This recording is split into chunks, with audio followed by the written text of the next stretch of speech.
the established side that everyone thinks might win the championship versus the upstarts team right here in Dallas, MetroPlex Tracers. There you see the Kings 11 Dallas side. Remandar Unmukchand, the opening batters since they were put into bat by the MetroPlex Tracers. Corey Anderson in at number 3.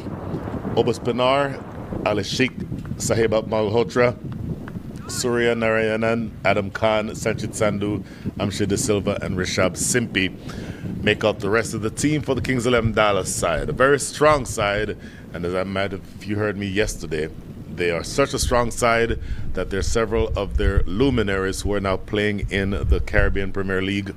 It will be available later on this season. Really interesting game ahead here because under the circumstances, you have a very pleasant, relatively, conditions. We'll talk about the conditions in a second. There's a MetroPlex Tracers.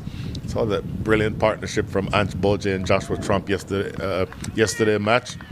Shubham Ranjani, Aryan Tamala, Gwinnett Johal, and Matthew Trump complete your top 6. Then you have Subir Gudipati, Nosh Kenjige, Akalesh Bodagam, Vihan Mehta, who's now on the side today, and Akhtar Shah. So, going to be interesting. Off and running here, the first delivery from the captain, Shubham Ranjani, to Remandar. Immediately, the ball clipped away into the leg side, and they'll run a couple of runs to start the match. So this is going to be an interesting matchup. The opening batters, Remandar and Unmukchand. Remandar, the lefty, Unmukchand, the right-hander, and Unmukchand in particular making his introductory appearance here in the Grand Prairie Cricket Stadium as a member of Kings 11 Dallas. Of course, been around for a long time, Unmukchand, and represented several other franchises in the minor leagues. This is the first time he's playing in this tournament, or at least for this team.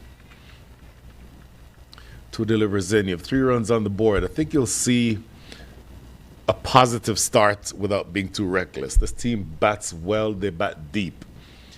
And under the conditions, overcast, cloudy, a lot of rain yesterday. If you were with us, you would have seen that the game yesterday ended prematurely because of the tremendous rain showers that came down last night. Those showers continued till early this morning, but the ground staff, David Agnew and crew, have done an amazing job to get, I think, a perfect sort of setup for the game. Don't think there'll be any weather the rest of the way.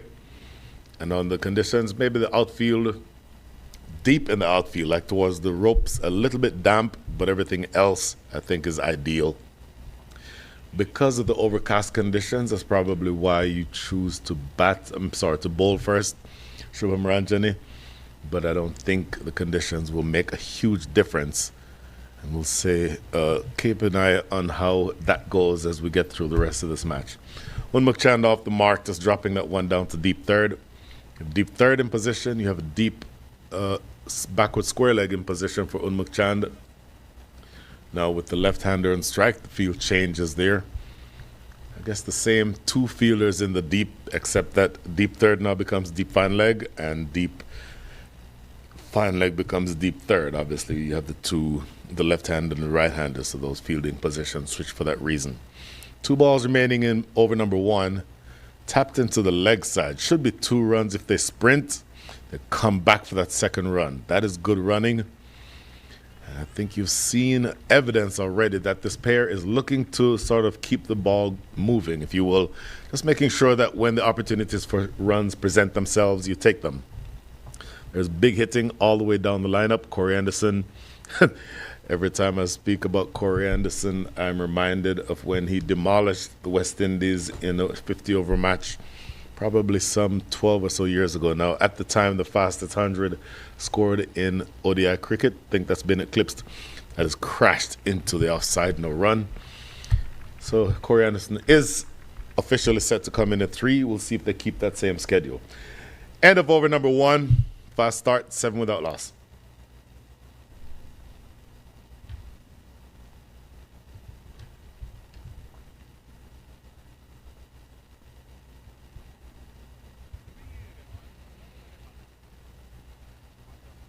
Great shot right there of Joshua Trump, the wicketkeeper, and Ansh Boje in the foreground.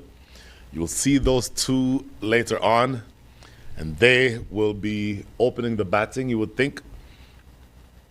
In the meantime, this is an interesting move. Akhilesh Bodhagam, if you watched yesterday, and we talked about the fact that they delayed introducing Akhilesh Bodhagam into the attack. He only bowled 1 over in yesterday's game. I think it was about the 12th over. Got taken for 11 runs and did not bowl any further. Here he's bowling inside the power play to Unmukt Chand. So this, for me, is a really interesting matchup. Struck away through the offside. That's going to run away for 4. So the reason it's an interesting matchup for me is because of the fact that we're playing on the same pitch as we played on yesterday. The third westernmost pitch on the ground. As you see on the replay here, that's actually not a bad delivery. Maybe the length was a little bit fuller than he would have liked it to be. And I think just pulling back that length will make a difference. Unmukt Chand is a great batter, and if you get the ball wrong in either length or line, he can punish you. Anyway, so back to the point I was making. You're playing on the third westernmost ground, so the field to your left, or to the right of your screen, I'm sorry, toward the eastern side of the ground is an 82-yard distance from the batter, or for the batter to be able to score in that direction is 82 yards. So you bring the spinner, Akhilesh Bodhagam, in to attempt to incentivize Unmukt Chand to hit over the leg side, the big side of the ground. For now, he's played one shot on the offside, which is the short side of the ground, and then played down the ground. It will be interesting to see if he eventually tosses one up and asks Unmukt Chand to hit in that direction. Facing the left-hander now, though, Remandar. Another single down the ground. So, still with 2 balls remaining here in over number 2, you've seen, I think, some evidence that if you get away with an over by your off spinner inside the power play, only 2 fielders outside, where you only give up 6 or 7 runs, I think you'll accept that. But you'll need to be able to get through the rest of these next 2 deliveries. And another easy single down the ground. See exactly how you go from here. But my thinking is, if you continue putting yourself in the position to just get singles the way that they are, then that augurs well for your side. Yes, you'll get a bad ball every once in a while. You can punish it if you get that bad ball, but it's going to be up to you to score off of the good balls as well. This is played into the leg side. It is Shubham Ranjan, the captain. Oh, I'm sorry, apologies. That is Gunek Singh Johal on the boundary, who fielded that one. So pretty clean over overall, save for the boundary to start from Akhilesh Bodhagam. I suspect that you'll see him bowl over number 4 as well. End of over number 2, it is 14 without loss.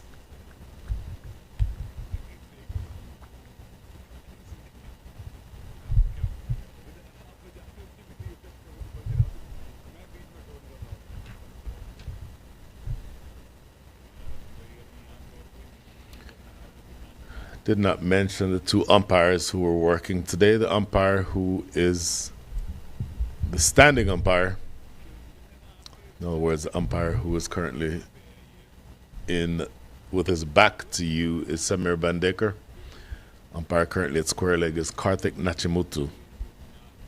So with that single, the left-hander Remandar remains on strike. And it's going to be a change in bowling. It's going to be Matthew Trump. Shubham Ranjan had bowled 1 over and is now taking himself out of the attack. Matthew Trump will be bowling over number 3 from the northern end of the ground. This is the theatre end. And it's an interesting move. And I think I can guess as to why Shubham Ranjan did make this change. And I'll talk about it in just a minute. Work down the leg side. Straight to Akhilesh Bodhagam. Matthew Trump probably feels a little bit lucky that he got away with that one. It was Akhilesh Bodhagam inside the circle. Ball worked right to him at fine leg maybe 2 yards either side of him. That would have gone away for 4. In any event, what I'm thinking with regard to Shubham Ranjani opening the bowling and then immediately removing himself from the attack is that you have big hitters all the way down the lineup for the Kings 11 Dallas side. Maybe Shubham Ranjani wants to save himself for later. That's going to be an under edge and running away down the hill for 4. Not the most convincing shot by Raymond Dar, but he ends up essentially getting a bonus boundary. Look at this. It's an under edge looking to cut that ball, and it just gets under the bat, takes the bottom edge, and Wihan Mehta at slip was essentially just a little too square to be able to cut that one off. So you'll take the bonus runs, absolutely, if you are Raymond Dar. Not a lot convincing about the shot, but 4 runs is 4 runs. Slower delivery. Shy at the non-striker's end. I'll tell you what, that was close. They end up stealing or pinching a single, if you will. Pay attention to how each of these batters maneuvers through the conditions and looks to accelerate. And speaking of the conditions, absolutely bathed in sunshine here, the outfield in Grand Prairie. Once again, there was a lot of rain around yesterday and early this morning, but conditions absolutely spectacular at the moment. So Matthew Trump, wanting a change, wants to move his square leg much squarer, really a backward square leg, moving him just maybe almost exactly in line with the umpire at square leg. So you wouldn't think that he would test Unmukt Chand with a short delivery, but let's see what he does here. Matthew Trump. Hit in the offside. Oh, run out opportunity here. Look at this. What a brilliant piece of work by Joshua Trump. Misses the stumps at the non-striker's end, but the ability to whip that glove off, immediately pounce on the ball and take a shy at the non-striker's end, that sticks in the mind of the batters. That tells you you cannot sort of take your eye off the ball, so to speak, when Joshua Trump is that close, because he is certainly showing the ability to convert himself from being a keeper to a fielder in a flash, and the ability to take shies at the non-strikers end. Certainly something you'd want to consider. Looks to cut this one away, doesn't make any contact with it, and ends up being a dot. So the batter is starting off, I think, in a relatively fast, with a fast start. Scoring rate 6.71. Projected score there based on that scoring rate is 134. But similar to yesterday, looking at the pitch, my sense is that it would almost seem to be a 160, 170 kind of pitch. And with the firepower that the Kings 11 Dallas has, they may be looking for more than that. Attempted pull shot missed by Unmukt Chand. So 3 consecutive dots to close out over number 3. At the end of 3, the score is 19 without loss.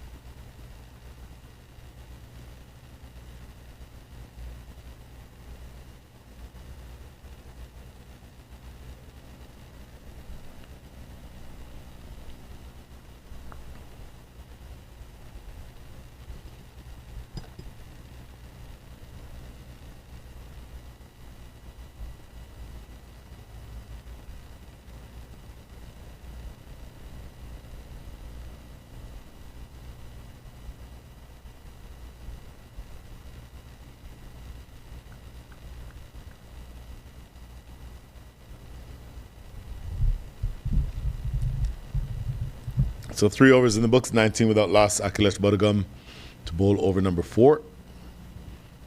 To the left-handed Raymond Dar. In the air, just over the top of backward square leg, and goes away for 4. I'll tell you what, I don't know necessarily that Akhilesh Badagam wants to bowl that line, but he almost got a wicket with it. Maybe a foot or 2 away from the fielder, backward square leg. Look at this.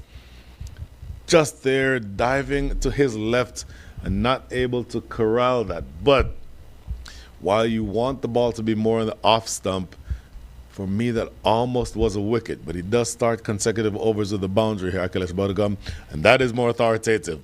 Puts the front foot down, driven down the ground. Look at that effort by Matthew Trump, but it is in vain. So consecutive boundaries to start over number 4.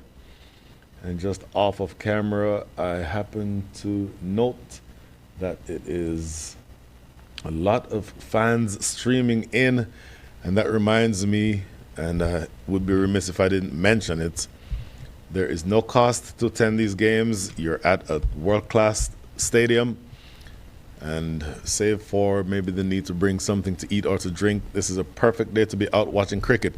3 straight fours to start over number 4. And I'll tell you what, that was probably a foot or so away from being 6. So essentially, Akhilesh Bodagam is now being taken to the cleaners. And you see on that replay, that ball really almost just went for 6. It's a curious field because you can only have 2 outside the circle. You're still in the power play. But with the left-hander, I don't know that you don't put the fielder back on the boundary and then perhaps bring in deep square leg. Not square leg. He's at deep mid-wicket. But if mid-off is inside the circle, then you're asking for trouble. And then, in fact, he's just made that move here, Akhilesh Bodagam.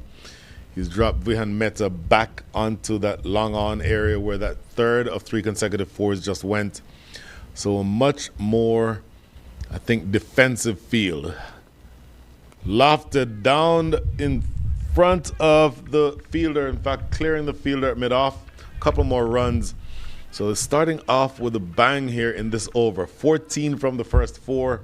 Remandar, strike rate of 200, if you can believe that. 26 from 13. Unmukt Chand, the more sedate start, 7 from 9. But racing along here, the Kings 11 Dallas to 33 without loss. And Remandar himself is looking especially threatening. Oh, I'll tell you what.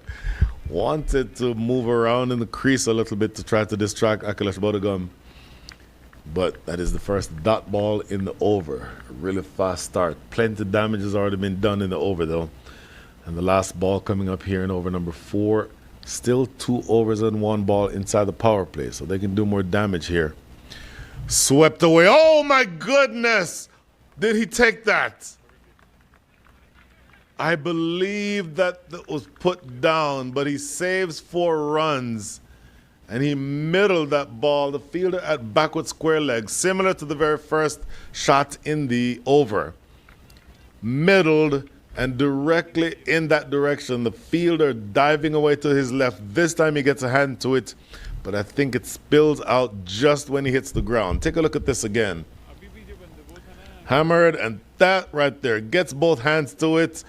And just there when he hits the ground, the ball pops out. That was almost a spectacular catch, but he does save 4 runs. And Akhilesh Bodagam probably feeling thankful or grateful for that, because that saves it from being an 18-run over. So an expensive one nonetheless. 14 runs coming from it, 33 without loss after 4.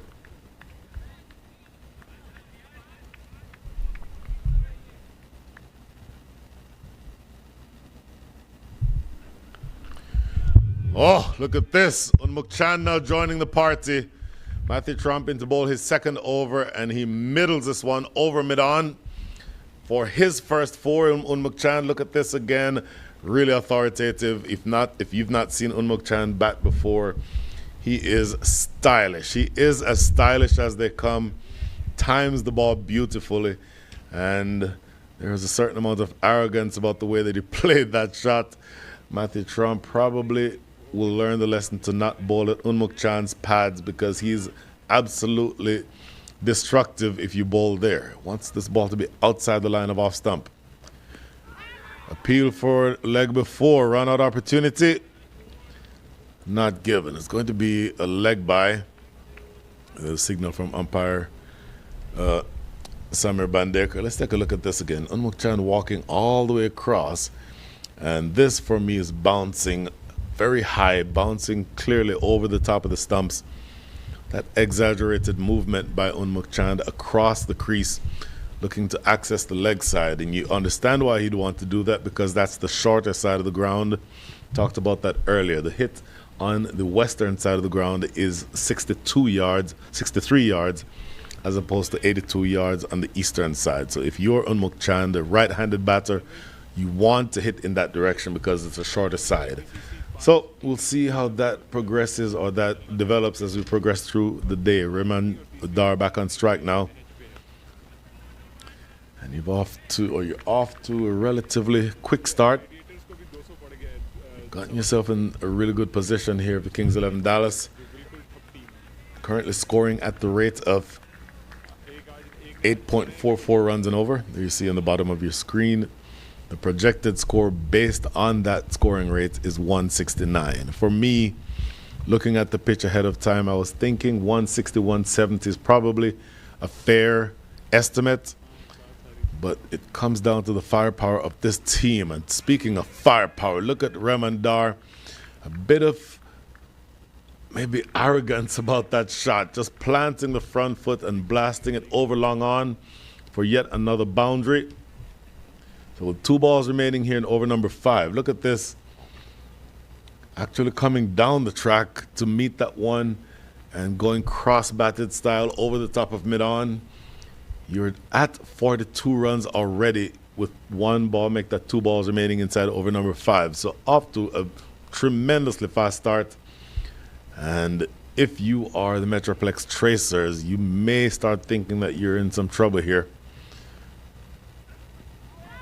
Worked into the leg side. He will be, I think, take a single. There's a signal from umpire Samir Bandekar. It's actually a leg by. Second leg by in the innings. Make that in the over. Well, also in the innings. Let's take a look at this shot again. Pitching outside leg, no question.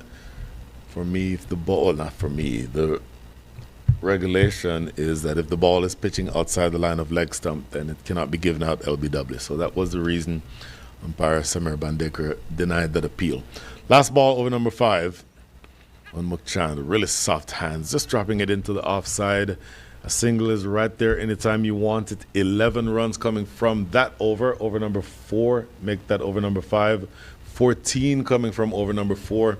So you have a quarter of a century of runs just in the last 2 overs. Off to a fast start. Kings 11 Dallas, a 44 without loss.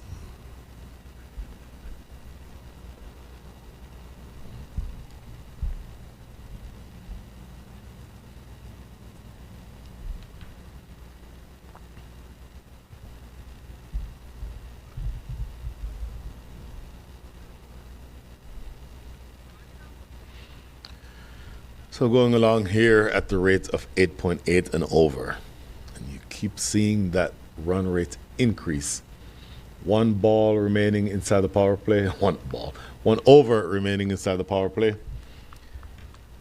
And you can be more defensive after this next over to be bowled by Akhtar Shah. But of course, you're going to need to be very defensive, much more defensive, because you're facing the onslaught of the Kings 11 Dallas side, a really power-packed side. Akhtar Shah looking to offset some of that power. Hammered away, but there's protection in that area, deep backward point, if you will, almost like a very wide deep third. Unmuk Chand is looking really dangerous, and he's almost setting himself up beautifully here. He only has 13 runs against his name. But the point is he's timing the ball beautifully. Hit the ground running in the minor leagues a few years ago. Unmuk Chand for several seasons was among the leaders in the league in terms of aggregate runs. Had a season or 2 where he was a little bit lean, a little bit lacking for runs, but seems to have rejuvenated himself and is looking really dangerous here to start in this match. And his partner at the other end, Remandar, 30 from 18. He himself is looking really dangerous. I think you've seen the evidence that this batting side is really good. Remandar himself, coming into the game, is the leading batter in the side. Haven't played a whole lot of matches because a lot of weather around last weekend, so several other matches were rained out. But Remandar in the truncated season so far. 60 runs on the season, leading the side. Well, that is so well played. Absolutely brilliant. Just using the pace of the bowler, Akhtar Shah, opening the face and running it just behind square. A fielder backward point, not able to get anywhere near it. Look at that. Look how beautifully that is timed. Zero flourish, just using the pace of the ball and angling the bat in such a way that he guides it behind point for his boundary. That is boundary number 8 in the innings so far.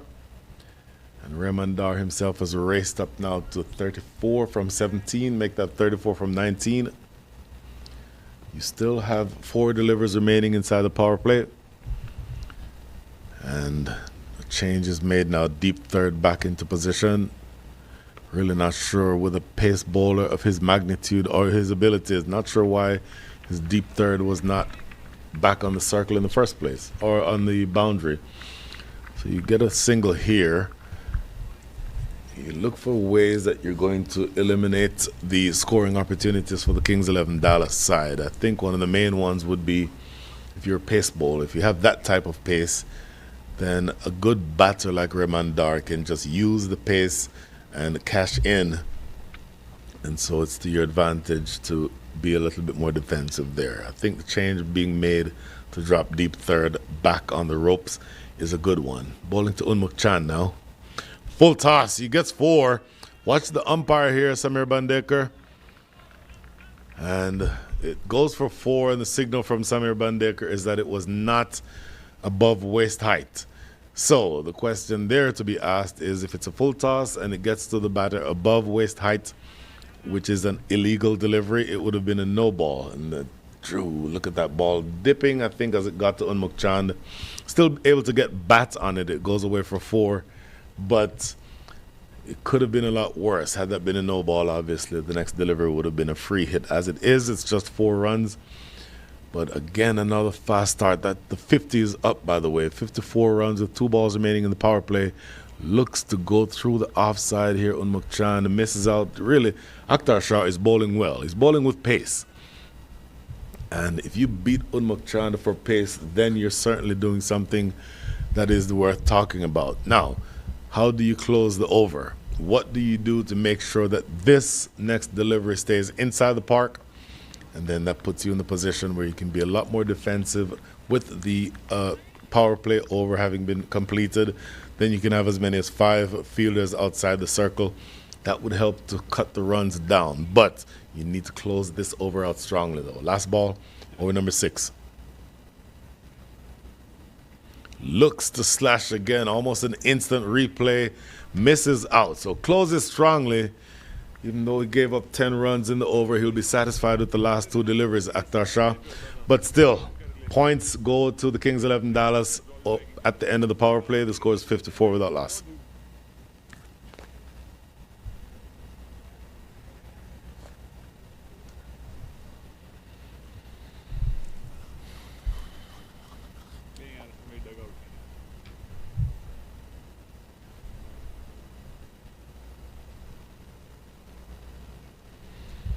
.54 without loss. Quick look at the Kings 11 Dallas dugout. Didn't quite see who was padded up and ready to come in, but according to the scoring sheet that we have listed here, it is the captain himself, Corey Anderson, who is slated to come in at 3.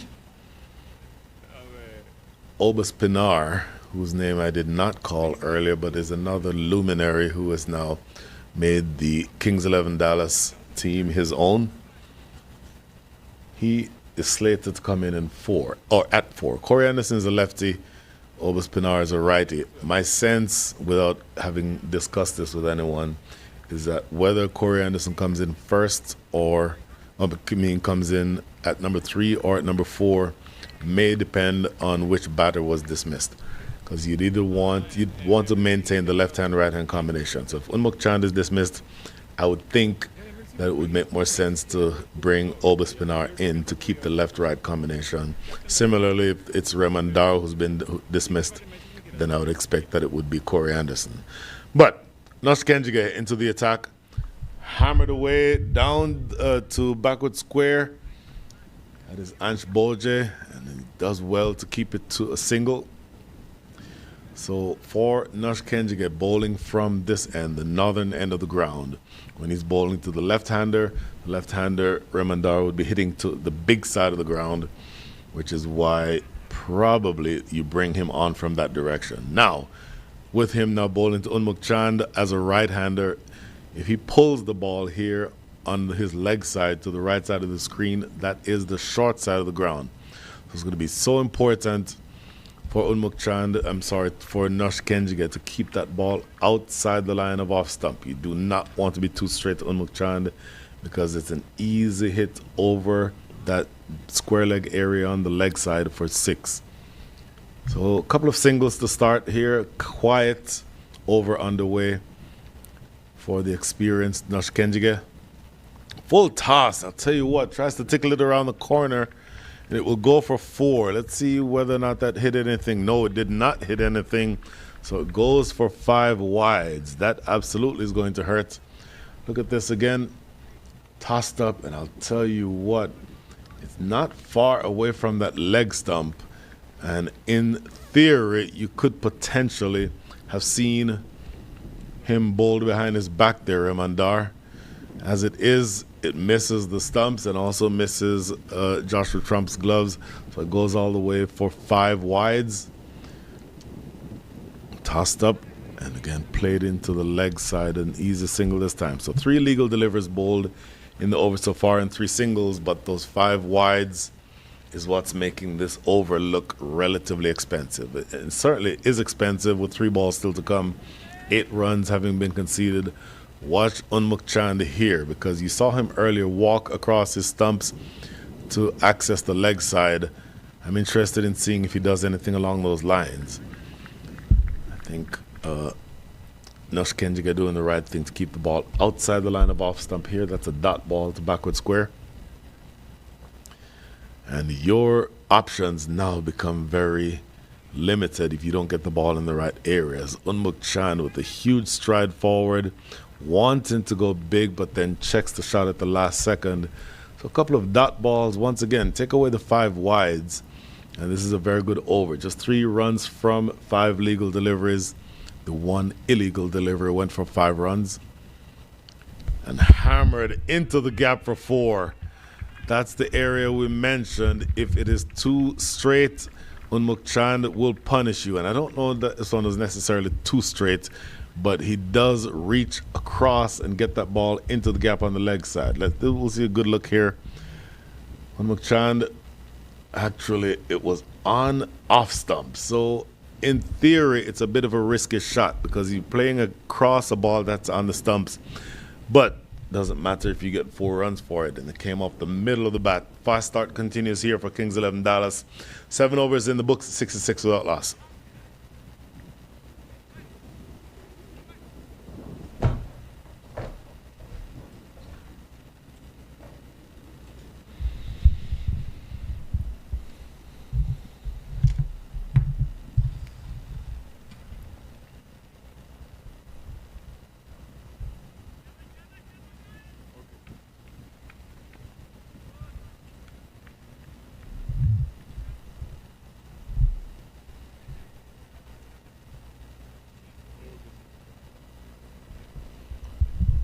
Six to 6 without loss. Scoring rate 9.43.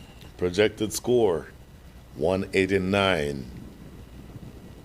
Talked about the firepower that they have, and I keep going back to this point where earlier I was thinking that this is about a 160, 170 pitch.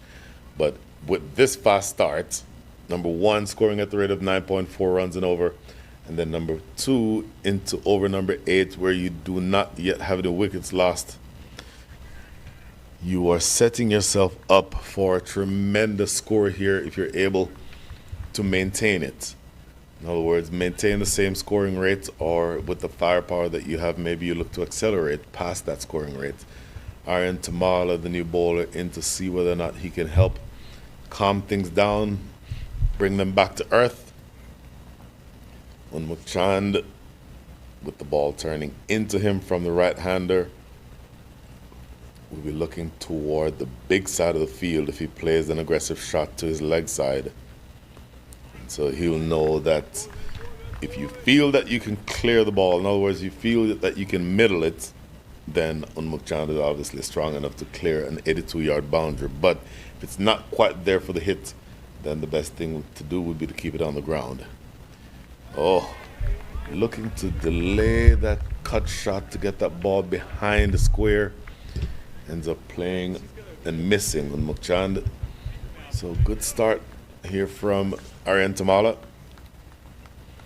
Aryan Tamala, his uncle, is the coach of his side and also used to be the coach of the women's team. Speaking of Unmuchand, look at this shot. It bounces on the terrace for the first 6 of the innings.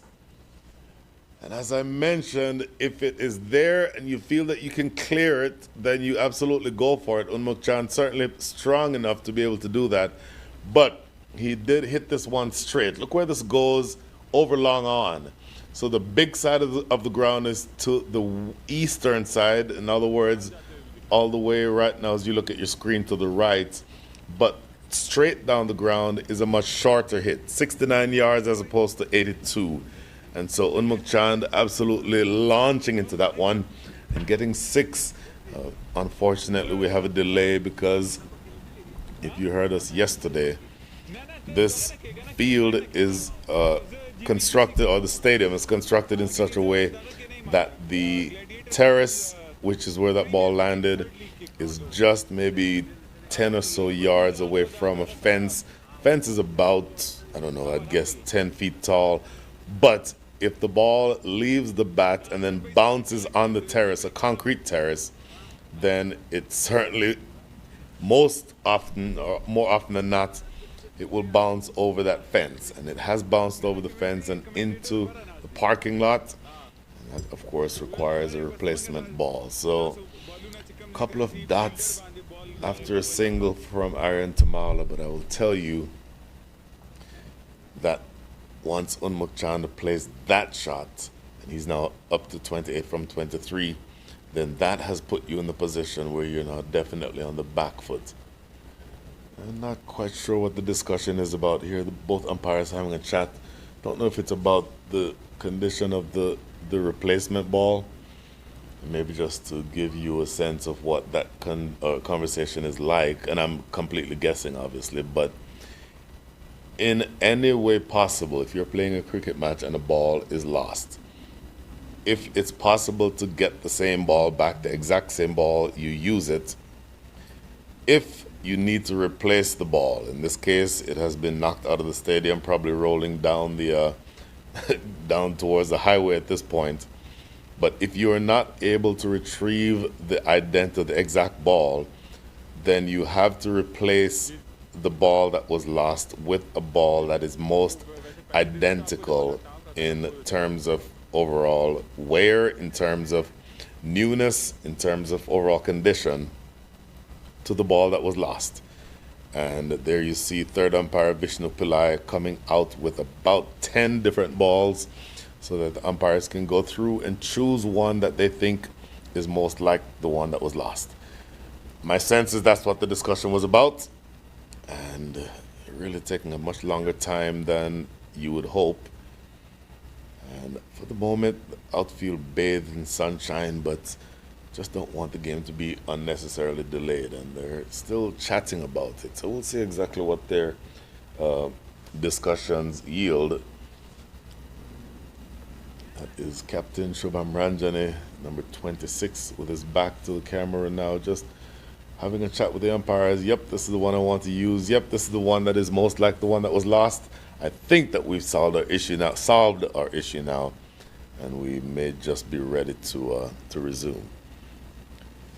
while we go through that, let's look at the points table. Mentioned it earlier, the MetroPlex Tracers are at the top of the Central Division. Brand new team playing for the first time this year. And in addition, they are a bunch of youngsters. All, maybe not all. You have the two openers, Josh Trump and Ange Bolger, who are both, well, Ange Bolger, I believe, is 18. He's a U19 player. Joshua and Matthew Trump are both 19. Of course, they're twin brothers, so they're both the same age. And the majority of the core of the side is very, very young. So they are at the top of the table. 2 wins, 1 loss. 2 no results from the rain last weekend, but they certainly are on top. Lone Star Athletics also 2 wins, 1 loss. And the Metroplex Tracers getting the nod by the virtue of a higher net run rate. Dallas Exforia Giants, Michigan Cricket Stars, Chicago Kingsmen, Kings 11 Dallas, and St. Louis Americans all have 1 win, 1 loss. And several of those teams have some no results. 3 no results each for the Exforia Giants and the Michigan Cricket Stars. And then Chicago Kingsmen and Kings 11 Dallas, St. Louis Americans, all with 2 no results. The no results are all due to matches affected by rain. In other words, the weather was so bad that they were not able to complete the game. And then at the bottom of the table, you have the Chicago Tigers, 1 win, 3 losses.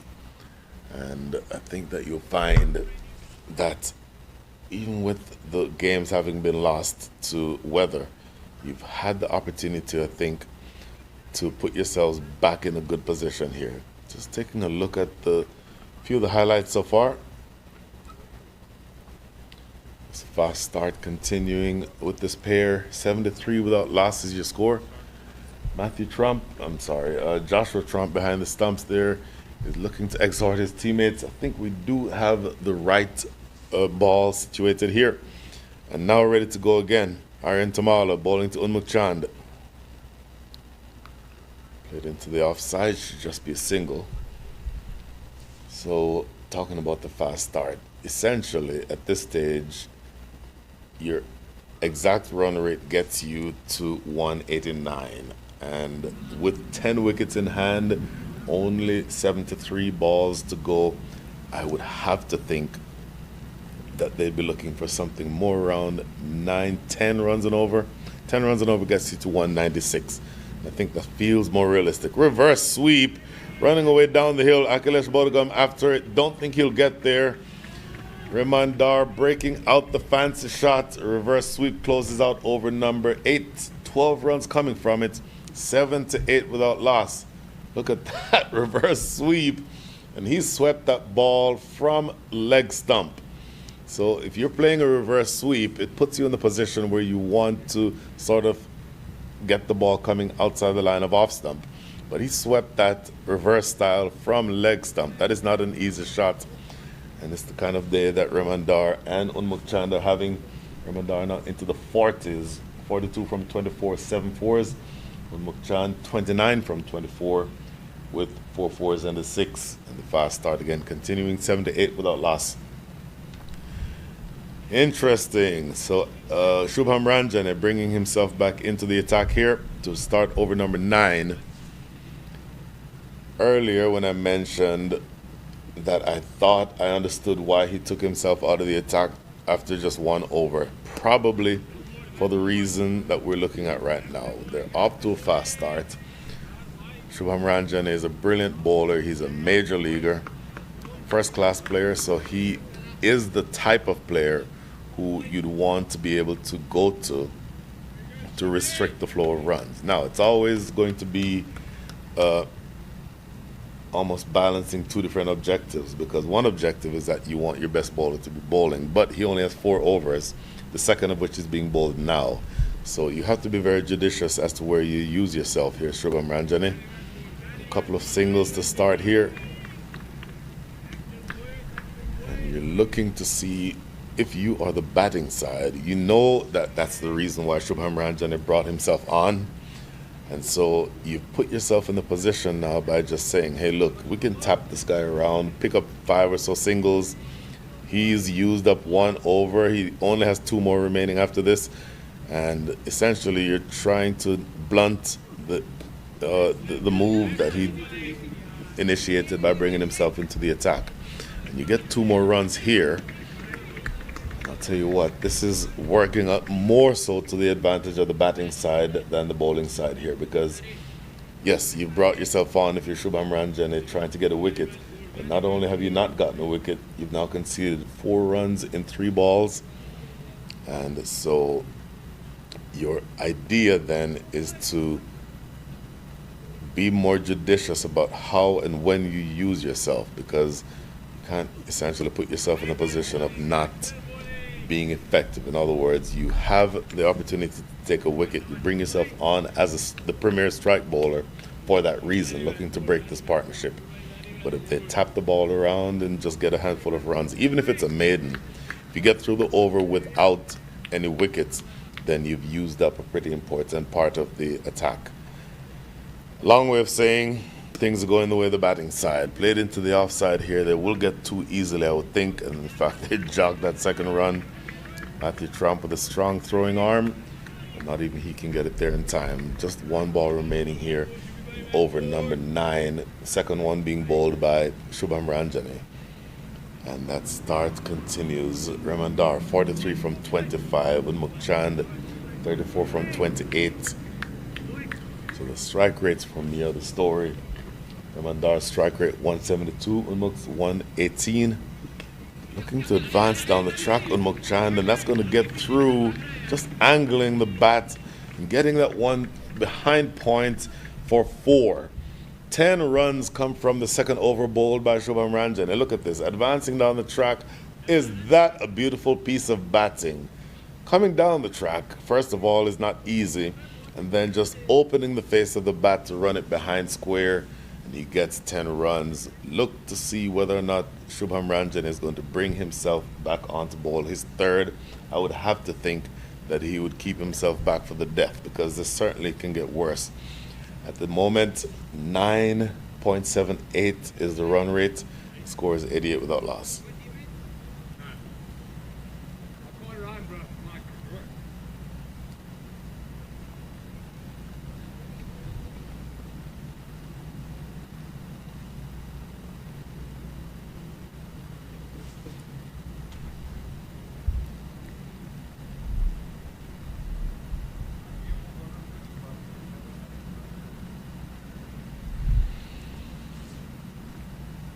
Well, the last delivery that Aryan Tamala bowled to Remandar, he reverse swept him for 4. And he's now hitting Remandar to the big side of the field, or to the small side of the field on his leg side. So it asks Aryan Tamala to bowl an off-stump line or outside the line of off-stump. But you saw that the reverse sweep is in the armory of Remandar. So you're in sort of a darned if you do, darned if you don't situation here. Lofted down the ground. How much of this did he get? More than enough of it. It goes all the way for 6. Using the feet, coming down, hitting this down the track.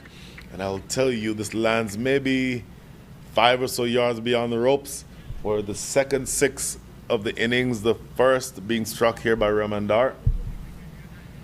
He now moves to 49 from 27 balls faced, 7 fours and a 6. Absolutely brilliant stuff from the young lefty. And Tamala now feeling the heat. And now he needs to find a way to calm down this pair. Worked into the leg side. That is 50 for Remandar. Absolutely brilliant start. And he knows that he has a lot more to do. There you see a very muted celebration, which is what you want to see. A little bit more expressive now, but a quick chat to his partner. Thumbs up, but the job is not done yet. He knows that with another 63 balls remaining in the innings, the opportunity is there to put a huge score on the board. Blunted the attack so far, and then looking to cash in, to continue to cash in. And Mukchan back on strike now. He's there with his partner. This partnership now growing to 96 opening wicket partnership. No dismissals yet, and with again time being shortened, only another 62 balls remaining in the innings. You still think that this could get out of control for the Metroplex Tracers. The Kings 11 Dallas are a really strong batting side, and it is to your advantage to try to figure out a way to prize a wicket, but this pair is not making it easy. High front arm, Ramandar punches this down the ground, almost like he has downshifted after having gotten to his 50. And I think you see, or you will see, that there is the opportunity to maybe shift through the gears again. And just one ball remaining in over number 10, almost at the halfway stage of the innings. This partnership, worth 97 now, at this stage projects to a score of 197. Last ball. Off the middle of the bat, the sweeper in the deep cleans up. 10 runs come from the over, 54 come from the last 5. So that becomes a really fast start for the Kings 11 Dallas side. Quick water break is what it looks like. And look at these couple highlights. 50 for Ramandar. Look at that. That one for me was the best of all the shots that he's played. And you see the reverse sweep, and then dancing down the track for the 6. That is the kind of start that you want to see. And so the players will now take a short water break. We'll go silent with the players. And when they come back, the Metroplex Tracers will have to figure out a way to stop this onslaught from the Kings 11 Dallas side. We go silent. See you shortly.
Take a look at some of the highlights that we've had so far.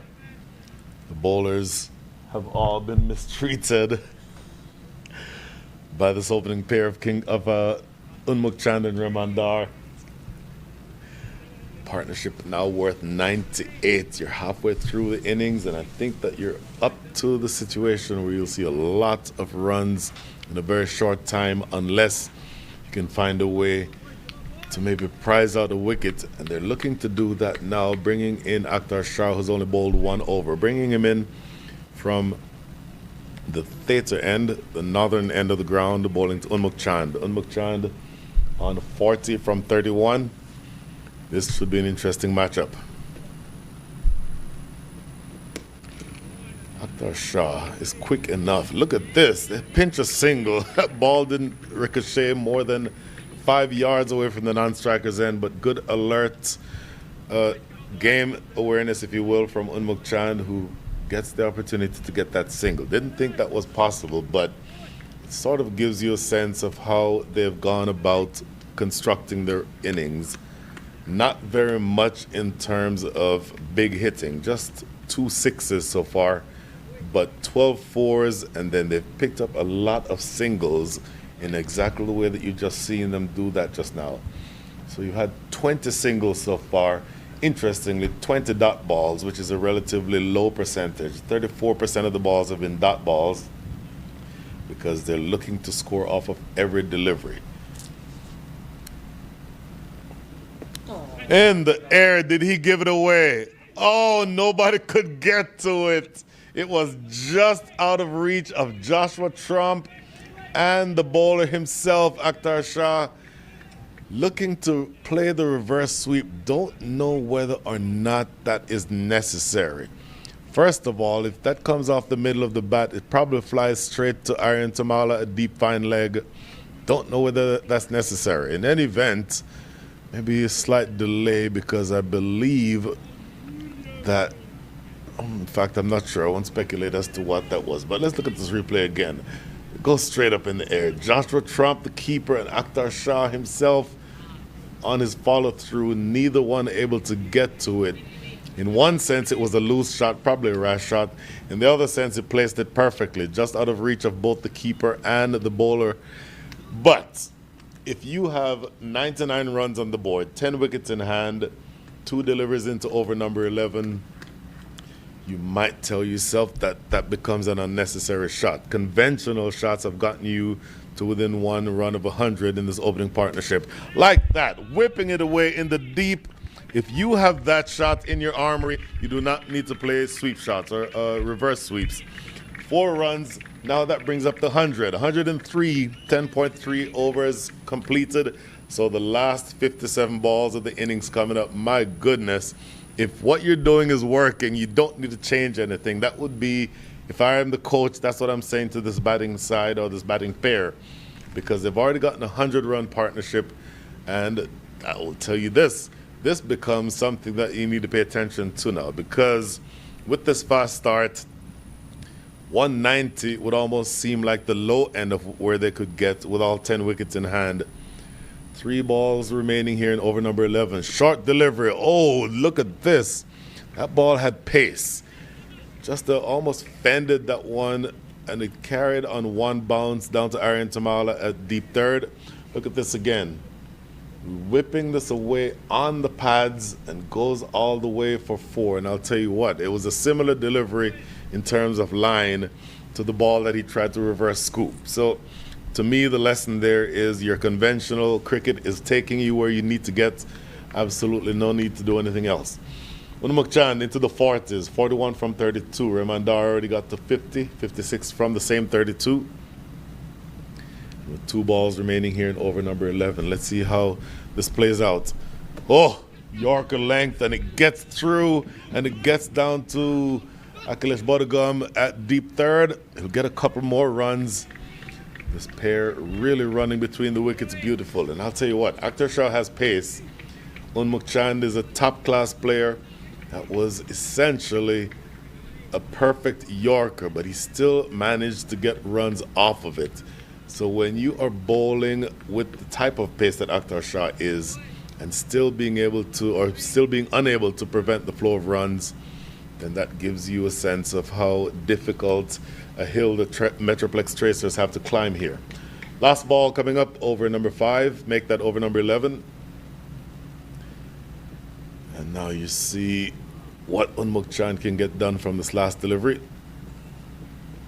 Advancing down the track, and a wave and a miss. It becomes the end of the over, but still a very fast start, continuing 106 without loss after 11.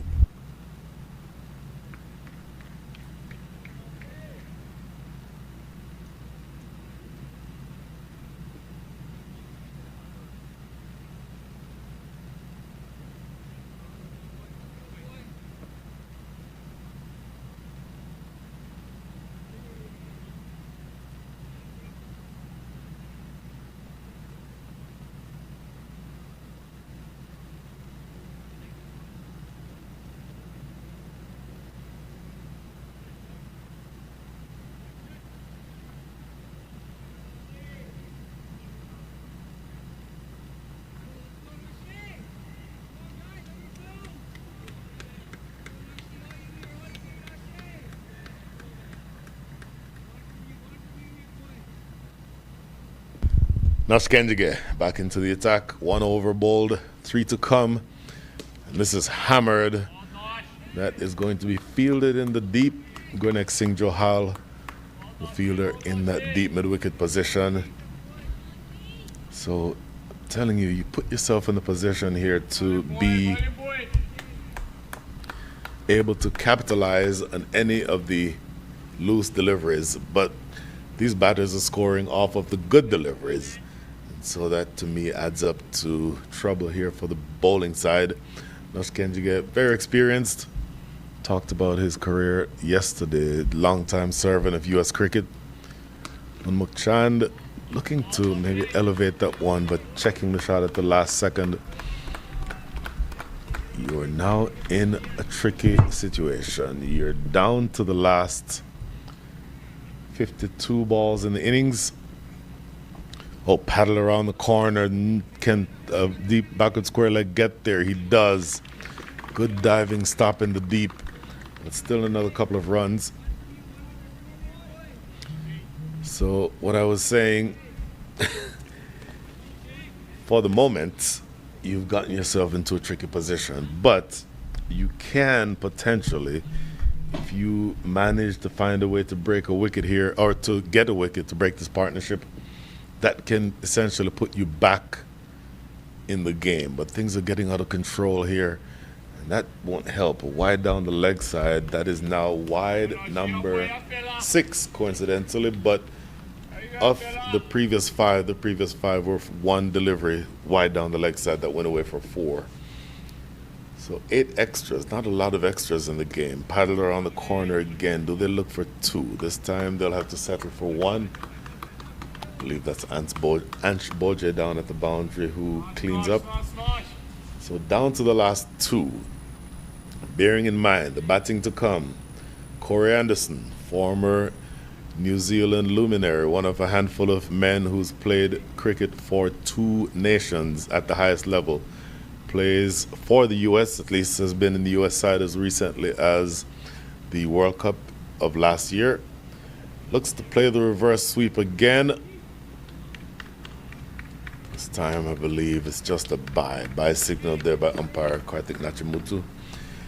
And 1 ball remaining. So as to finish the thought, Corey Anderson, of course, played for the U.S. as recently as in the World Cup 2024, but for the first part of his cricket career represented New Zealand. And as I brought up earlier, Corey Anderson at one time held the score or the record for the fastest 100 played or scored in an international 50-over match, which was, of course, against the West Indies. Single closes things out over number 12. And they continue along their merry way here. The Kings 11 Dallas are 113 without loss.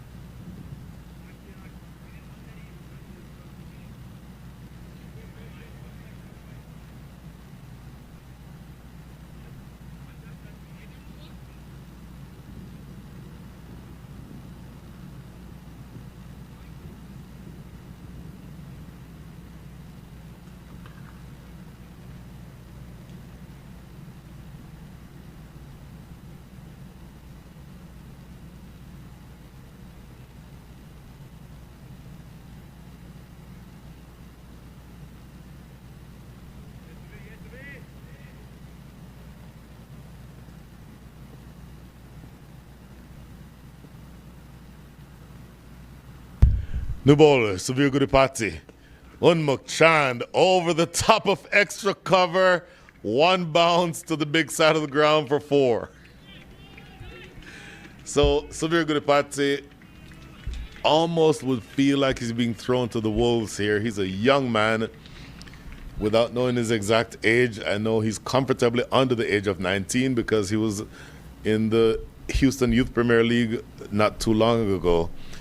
In other words, players all around the age of 17 or so.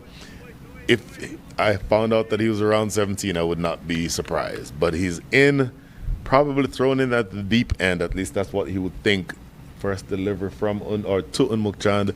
crashed away over extra cover for 4. He'll get 2 more here, as Aaron Tamala is the man who cleans up. So very good at Patti. 2 delivers bowled. 6 runs from the over already. And it is already the case that he's on the back foot.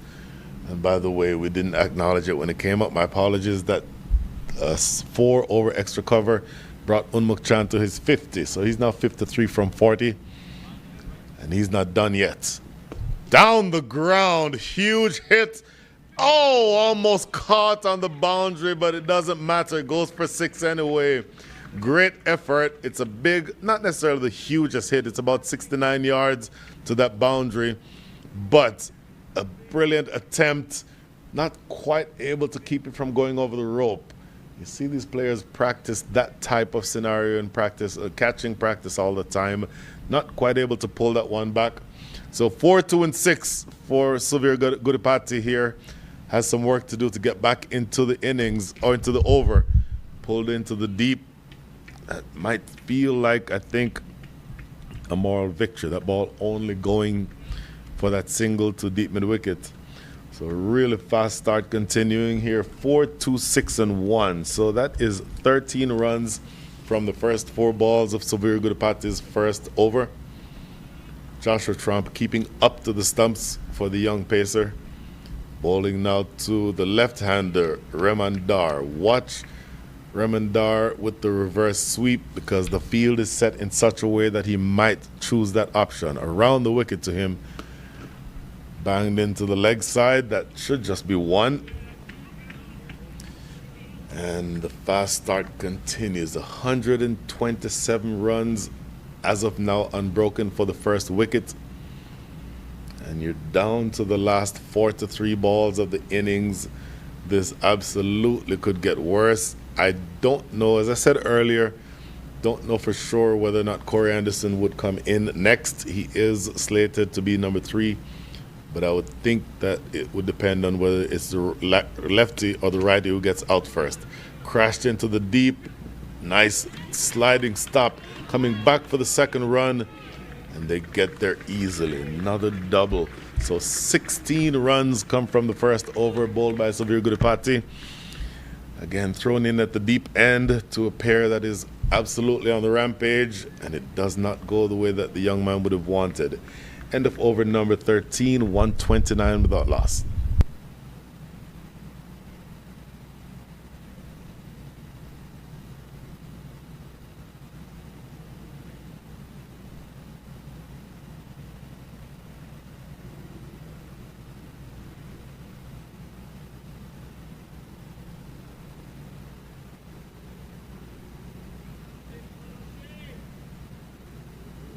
So highlights here, Unmukhchan bringing up his 50.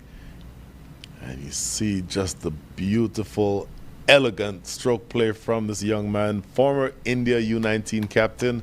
In fact, he was the captain of the Indian team that won the World Cup, the U19 World Cup, if I remember correctly, 2012. And a number of players featuring this weekend were on that team. You saw Harmeet Singh and Smith Patel yesterday. And they were both members on that team, Unmukhchan being the captain. In the meantime, going back to Nush Kenjige. Over number 14 about to start. Unmukhchan is the non-striker. Remandar, 58 from 35 on strike. Looks for the big drive. Doesn't come up with it, but he'll have to re-bowl that one. Nush Kenjige too far outside off for the liking of umpire Nachimutu. So you still have 42 balls remaining. Absolute chaos if you're not able to get a wicket here sometime soon. And in fact, it may be chaos anyway because of the strength of the batting lineup. Down the ground, this might be catchable. And it's not, in fact. Oh, look at that effort by Matthew Trump. He overran it, but had the presence of mind to stick his foot in the dirt and reverse direction and actually saves 2 runs. So just off of the bat, I thought that would have been catchable. Ended up being straight enough that it wasn't catchable. Straight down the ground. Of course, you can never have a fielder that straight.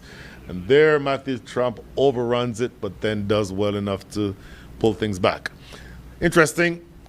And so you have a wide and then 2 runs, looking to advance down the track. Low full toss is what it ends up being. And my goodness, I think you're now going to see that with the last 40 balls to come, this pair is going to be really swinging for the fences. Again, you essentially at this stage can play carefree cricket. You have 10 wickets in hand, you have 40 balls remaining in the innings, you have all sorts of options available at your disposal as a batting side, so there's really no reason to hold yourself back. And I think the bowlers also know that. Paddle around the corner, Akhilesh Bodhagam does well. He's a tall man, somewhere around 6'5", so it's never easy to get down to those balls, particularly to his left, but he does well enough. Akhilesh Bodhagam bowled 2 overs. First one went for 8. The second one was an expensive one, went for 14. So I don't know that you'll see him anymore in this innings, particularly given the situation. And off spinners in this scenario essentially can be very expensive if you're bowling to somebody like an Unmuk Chand. So coming up now, over number 14. Oh, where did that go? Gone! Outside edge and taken. So that is the first wicket. It is Raymond Dar who is dismissed, 61 from 38. Maybe you just get a look in here if you're the MetroPlex Tracers. You needed to break the opening partnership. It's a huge one. 134 is what it was worth. But maybe this just does give you the chance to get back in. And as I suggested, the left-handed Raymond Dar has been dismissed, and the left-handed Corey Anderson is replacing him. There you see on the replay, advancing down the track, not quite getting this one out of the middle. In fact, nowhere near the middle. Come up the outside edge, and the catch taken at backward point, I believe, by Akhtar Shah. So that big partnership, opening partnership, is done. 134 runs is what it was worth. Do you get a look back in here if you're MetroPlex Tracers? Because you certainly have been expensive, been a lot more expensive than you would have wanted to have been. But this does give you an opportunity. Bowling to a new batter is almost always going to be to your advantage. However, the new batter is a man who has played international cricket at the highest level for 15 or so years. Corey Anderson, once again, the former New Zealand international all-rounder, now plays his international cricket for the U.S. Don't know that he's in the U.S. side in future years. We'll see exactly how that plays itself out. But that certainly gives you an idea of the caliber of player you're talking about. And Corey Anderson, as a left-hander, again, once held the record for the highest or the fastest century in 50-over cricket. The job here is, I would think, just to score quickly. And it's lofted into the deep. Oh, my goodness. Goes for 4 so easily. Could have been 2 and 2. The effort on the boundary. We had Mehta coming in and probably a yard away from making a spectacular catch. Watch this replay. Corey Anderson immediately on the charge. Huge hit. And it lands just short of Wihan Mehta on the boundary. Or coming off of the rope, really. And Corey Anderson off the mark immediately, but very easily could have been walking back with the first ball duck. Last ball coming up. Low full toss. Corey Anderson will keep strike. That is one from the last ball, but a successful over in one sense. But then the fast start, I think, continues. Just 10 runs coming from that over and the wicket. Score after 14 is 139 for 1.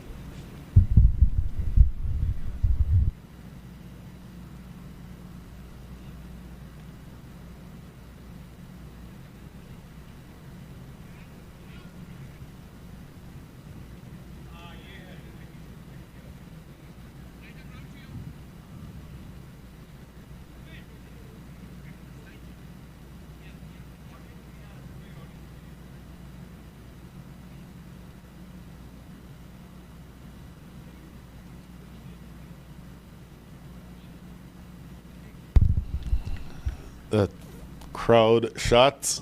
Crowd may be overstating it, but the shot of people in the stands reminds me to remind you that if you are within range of Grand Prairie, there is absolutely no cost to attend these matches, and you can come and see international level players. Corey Anderson now facing up to Matthew Trump, back into the attack for his third over. Looks to cut this one away. Thuds into the gloves of Matthew Trump's twin brother Joshua. So you start out with a dot ball here. Matthew Trump bowled 2 overs already. His 2 overs have cost 14 runs. And now bowling over number 15, you will see, I would think, Shubham Ranjane back into the attack sometime soon. He still has 2 overs up his sleeve. Maybe you finish with Shubham Ranjane's 2 and Akhtar Shah's 2. Down the ground, Corey Anderson. Oh, look at that effort. Saves 5 runs. Wait, make that 4 runs. Throwing to Corey Anderson's end. That effort saves 4 runs. You don't see that very often. Couldn't take the catch, but elevated himself to catch that ball and throw it back onto the field to prevent it from going over the ropes. Absolutely brilliant stuff. Look at this. Corey Anderson, I think off the bat, thought he had this. Look at this effort. And then getting rid of it before he hit the ground. Yes, that would have been a spectacular catch had he been able to do it, but the story there is that he saves 2 runs. Short delivery, pounced on by Corey Anderson, but there's coverage out there. So just a single. So really fast starts. A frenetic start, in fact, in this over. So you initially have the dot ball, but then the 2 down the ground. Here's this again. This is a better angle to see. The ball certainly would have gone for 6, but look at that effort. Absolutely brilliant effort in the deep to keep that ball inside the ropes. So he gets 2 and then a single down the ground. Unmuk Chand himself now is looking to get back into the action. A wave and a miss. Umpire Samir Bandekar says you'll have to re-bowl that. So, a really fast start for Corey Anderson. Lost the scorecard just momentarily, but at the moment Corey Anderson has 8 from 5. Unmuk Chand 63 from 44. And 143 runs, including the wide that you just saw. Still 3 balls to go here in over number 15. Slammed away square. That is a single.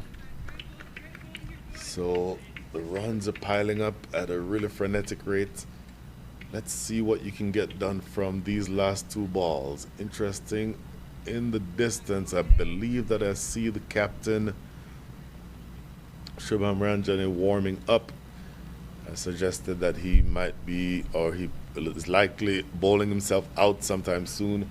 Well, that would mean that he'd bowl overs maybe 16 and 18 or maybe 17 and 19. My sense is that Akhtar Shah would be the one to bowl the other 2 overs. Slower delivery outside the line of off. Has to re-bowl that one as well. So in looking at this, Akhtar Shah still has 2. Akhilesh Bodhagam I don't think is going to bowl anymore. Matthew Trump still has 1 after this. Shubham Ranjane has 2. So those are the 5 I would think for the next several overs. Oh my goodness, that is right over the blue line. It is a judgment call for the umpires.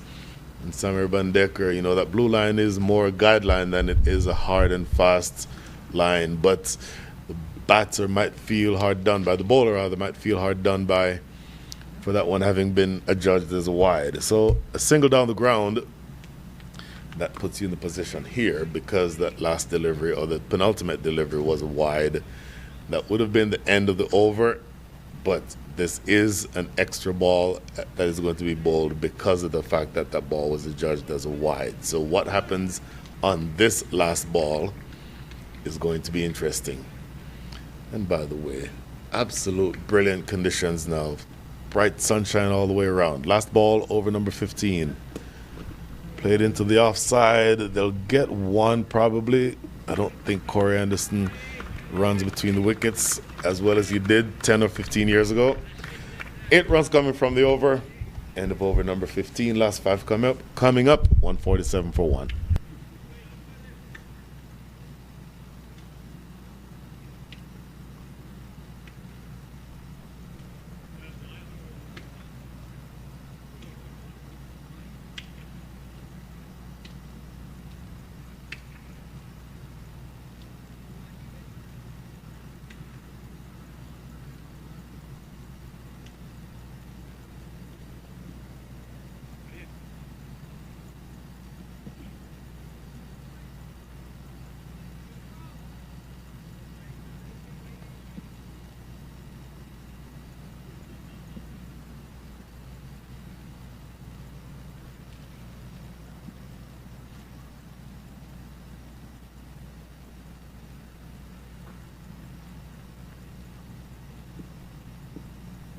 Well, as suggested, Shubham Ranjan brings himself on. Skied.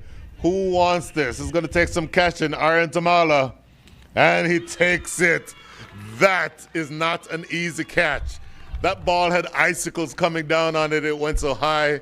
And Unmuk Chand maybe playing a touch too early. The ball had height but not enough distance. Aryan Tamala coming in off of the ropes from long off. That is not an easy catch. Ends up taking it by the 30-yard circle. So he had to come in probably some 35 or so yards. Look at this. Comes in. There he comes in from the bottom left of your screen.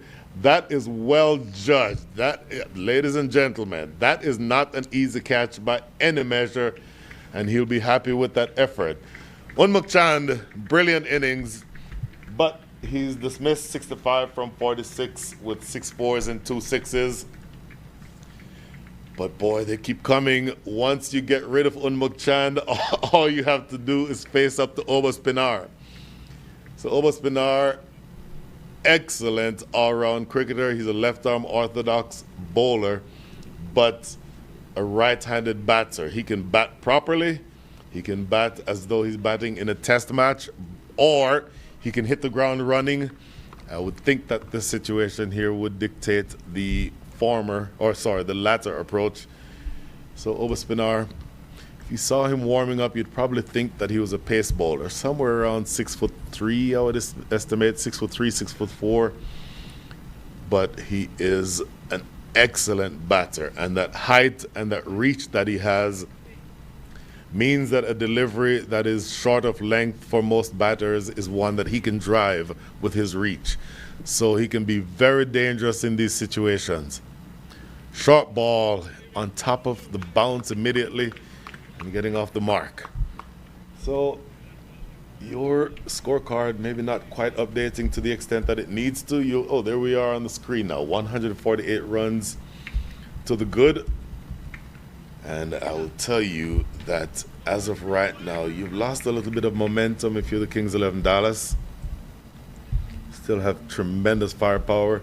The 2 at the crease are more than capable of getting runs and getting them quickly. And Corey Anderson is now batting at the end, in which if he plays on the leg side, that's the shorter side of the ground. And that's exactly where he plays, and that goes for 6. Cannot bowl there. You want Corey Anderson from this end to be playing on the offside, because if it's too straight and he can access the leg side, it is a chip shot for him with the power and experience that he has to get that over that 63-yard boundary. Look at this again. And looking at the replay, he actually walked across Corey Anderson to access the leg side. So hard to blame Shubham Ranjan for that. But again, the opportunity is there to get several runs here if you're not careful. Corey Anderson waving and missing at that one. So maybe not quite getting that one bouncing in the way that you thought it would. And Corey Anderson now doing some, as they call it, gardening to make sure that the pitch, don't think it's anything to do with the pitch, frankly. Let's just say that one keeps low. Happens every once in a while. But you still have 2 balls to go in this over. Oh, it's a low full toss. He'll get at least 2. In fact, he'll get 4. So Shubham Ranjan looking for the Yorker. but it ends up being a low full toss and goes away for another boundary. That is 16 fours in the inning so far, to go along with 4 sixes. And the term running through the tape comes to mind. You want to make sure that the batters know that they have the opportunity to get runs here. Very frankly, 25 balls remaining in the innings. Even though you've lost 2 wickets in the last several deliveries, it's still very much the Kings 11 Dallas's game. Pounced on by Corey Anderson. That made the most wonderful sound off the bat. That is 4 runs to close out number 16. 15 runs come from that over. And at the end of 16, it is 162 for 2. Oh, that made such a good sound off the bat. Really not a whole lot of distance. Wasn't very far away from the fielder at deep mid-wicket, Gurneet Singh Johal, but he was not able to get anywhere near it. 15 runs come from over number 16. Ladies and gentlemen, you're down to the last 24 balls. Expect fireworks. Obaspinar on 1. He'll be on strike. Facing up now to Akhtar Shah. And I'll tell you, this could get interesting the rest of the way.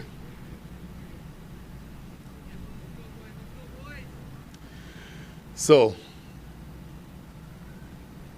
in the current situation, you're down to the last 24 balls. The scoring rate is above 10.13. Akhtar Shah is quick.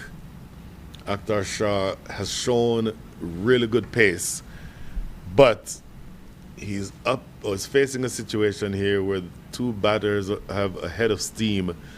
With fine leg inside the circle, I would think that he'd be bowling full and straight here. Oh, tell you what, that is not full and straight. It's short of length, banged into the pitch.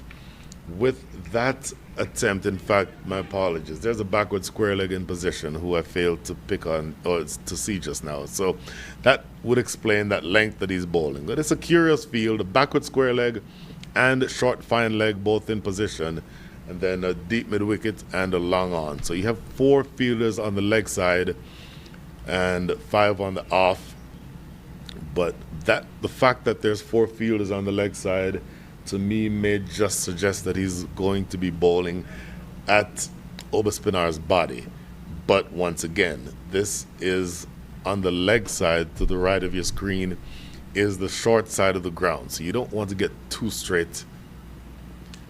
Running it down the hill. What a beautiful piece of batting for Obaspinar. Effortless. Just opening the face and getting it to go in that short, in fact, past short third, running down to the boundary for 4. So Obaspinar with his first boundary, 5 from 3. Corey Anderson at the other end, 3 from 10. Look at this, or 23 from 10. Look at this. Just riding the bounce, intentionally opening the face and getting 4 runs down to deep third. Boy, 166 runs on the board, still with 22 balls to come. And if you don't get this ball right in the right areas, both of these batters can make you suffer.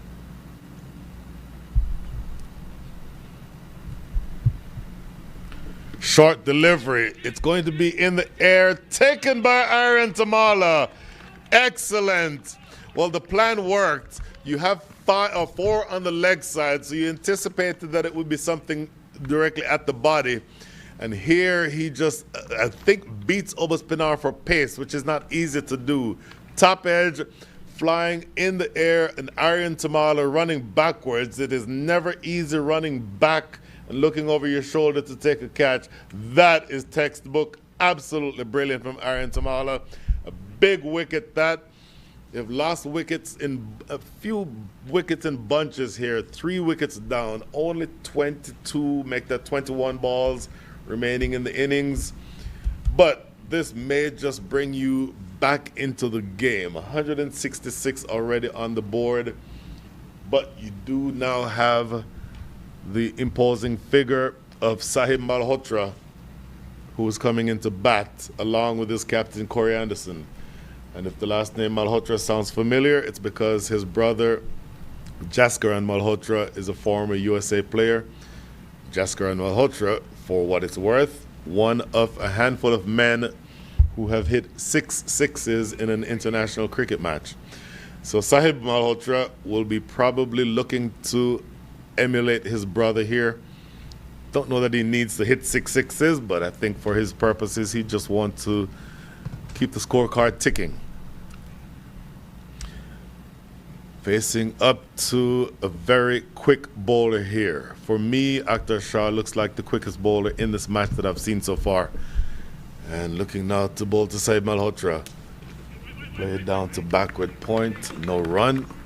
He's getting that ball in the right areas. The speed at which he's bowling, to me, suggests that he probably should have been bowling early. You saw him bowl. His first over was over number 6. Then his second over number 11. Now bowling in over number 17. I would suspect that he'd also bowl 19. And then you have Shubham Ranjane, who still has 2 left. So I think he'd bowl 18 and 20. At least that's what my sense is. That's what he would do. Last ball coming, like 2 balls coming up, sorry. Apologies. So 2 balls coming up here. Sahib Malhotra not quite ready, stepping away. That always irritates the bowlers when you do that, particularly the pace bowlers. That's a pretty long run up to, to not have it count for anything. And anyway, so the last 2 balls coming up here in over number 17. You're down to the back end of the innings. These are well and truly, as they refer to, the slog overs. And let's see exactly what you can get done here. Sahib Malhotra on strike. Corey Anderson, non-strikers end, 23 from 10. Short delivery, cutaway over the top, and goes for 4. Well, you have a leg side dominant field, so if you're going to bowl short, it has to be at the body of the batter, particularly the new batter who's not quite settled yet. You want to bowl that bouncer into his body. Look how wide this ball is, well wide, opens the face, able to help himself to 4 runs over deep third. That's not the line that you want to bowl if you're going to try to bowl short. So I don't mind bowling short, and in fact, if you have the pace that Akhtar Shah does, it's an important weapon that you have to use. So you absolutely need to use it. But given that you've chosen to use it, it has to be on the right line. So Sahib Malhotra off the mark with a boundary. Last ball coming up now over number 17. Great Yorker, but he's going to get 4 more runs. Boy, he's punished for how good that Yorker was. Just getting the bat down in time, Sahib Malhotra, and the ball racing just too fine for the fielder inside the circle on the offside to be able to get to it. So, despite the wicket, another 12 runs coming from the over. That is Akhilesh Bodagam, who was at short third, not able to get anywhere near it. So 12 come from over number 17. The last 18 balls coming up. The score is 174 for 3.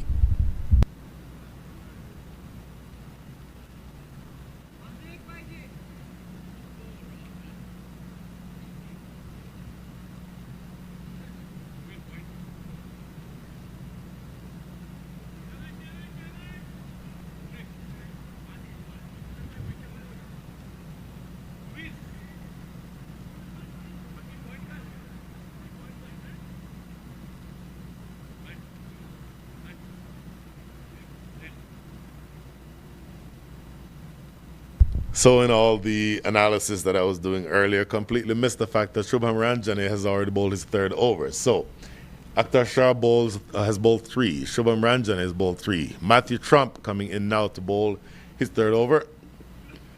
Corey Anderson on strike, and Matthew Trump getting this one exactly where you want it. You can bowl the length that would allow him to hit the ball down the ground. And in other words, you want the ball to be so full that he can't get underneath it. So you 100 times out of 100 accept a single down the ground to Corey Anderson at this stage of the innings. Now, do you change the plan to Sahib Malhotra? I don't know that you change the plan necessarily. And if you bowl 6 Yorkers in a row, and in fact this is the last over being bowled by Matthew Trump, if you bowl 6 Yorkers in a row and you get away with them, then that 6 singles, that to me works just fine. Look at this, gone! Well, he didn't need the Yorker. If he can pitch it on the length, have it dance away, kiss the outside edge. And Matthew Trump with the delivery, his brother Joshua Trump with the collection. That is the end of Sahib Malhotra. Wicket number 4 is down 175 for 4. I'll tell you what, that ball was angled inward and then kissing and straightening just a little bit, taking the outside edge, and Sahib Malhotra has been dismissed. So not able to emulate his brother, Jaskaran. I think at the moment, even though you're still up against it, already 175 runs on the board, that is a big number, and it is difficult to overcome that type of a target. But you've made some inroads into this batting attack. And now the new batter in is going to be Ali Sheikh. Ali Sheikh, the left-hander, so you have 2 left-handed batters at the crease. That makes things better for the bowlers. Ooh, the extra bounce there is what did it, I think. And a good piece of camera work, perfect angle to see exactly how Joshua, in fact, he did not even celebrate because it was such a big edge. But you're not out of the woods yet. Ali Sheikh from right here in Dallas is a brilliant, brilliant batter. Batting may be one of the things that he's improved on the most in the last several years that you've seen him grow from his formative years playing youth cricket right here in Dallas to where now he is among the more exciting all-rounders in the country. And something that I always say, I believe him to be the #1 fielder in the country. You'll see him in the field later on. But now batting with his captain, Corey Anderson, 2 left-handers at the crease. Once again, making things a little easier for the bowling side. 3 balls remaining in the day for Matthew Trump. Ball to Corey Anderson here. Full toss, blasted. Got away with that. It was a low full toss. Corey Anderson immediately calling for another bat because for me, I thought he could have done more with that than he ended up doing. So let's just assume it was the fault of the bat. 2 balls remaining here. Look at this full toss. There, playing this one from that position. That is a ball that Corey Anderson often hits for 6. And there you see, comes off the edge of the bat. So maybe just closing the bat face more than he wanted to Corey Anderson. And that's why he's calling for a new bat. Back to Ali Sheikh on strike. Ooh, appeal for a leg before. Umpire Nachimuta says no. Oh, he's begging for that wicket. I want to see where this one is from around the wicket. Matthew Trump asking the question, what was wrong with that? I think that signal there you just saw from umpire Nachimuto may be indicating that that's going down. So take a look at this replay.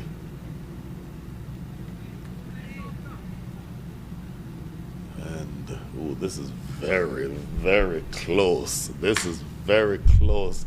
Maybe thinking that it was kissing the top of leg stump. Not exactly sure, but to me, this is a very close decision and one that, under most circumstances, I think if that is given in either direction, the person on the other end would be disappointed. Anyway, single to close over number 18. Last 2 coming up. The score is 178 for 4.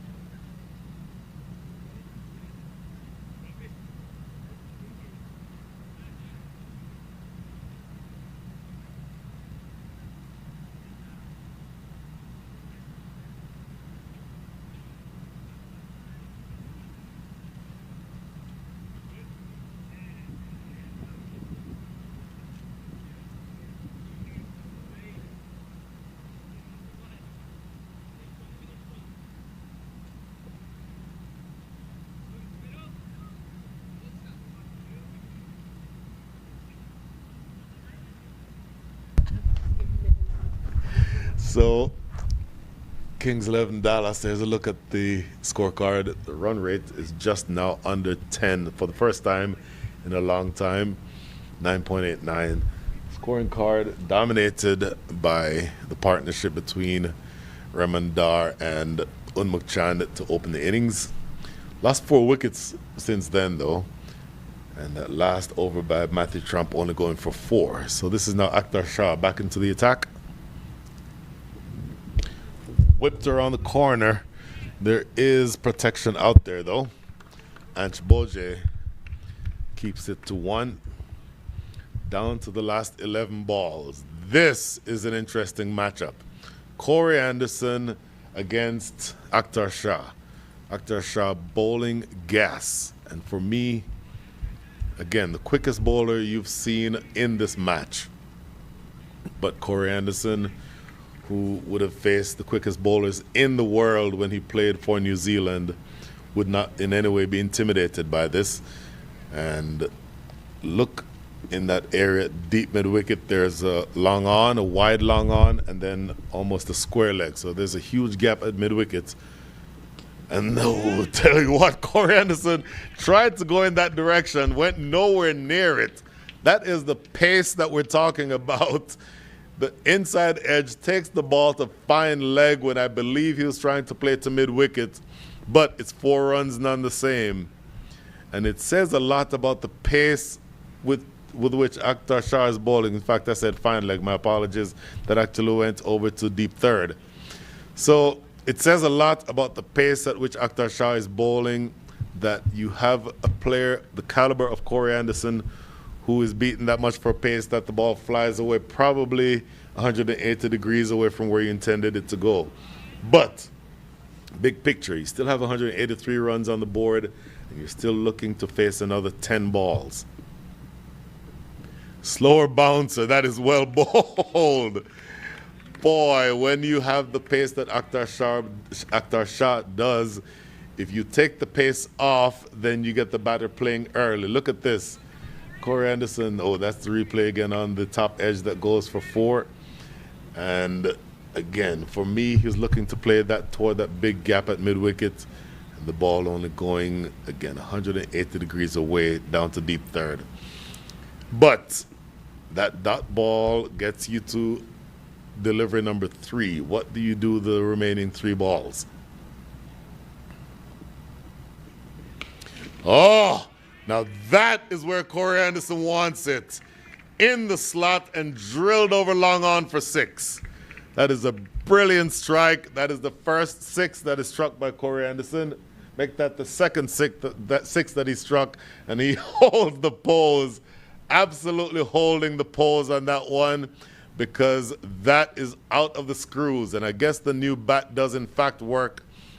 So you've beaten him for pace on 1. Then the slower bouncer was also a successful delivery, but this is out of the middle of the bat. And look at him hold the pose. That is a beautiful, beautiful image for any batter.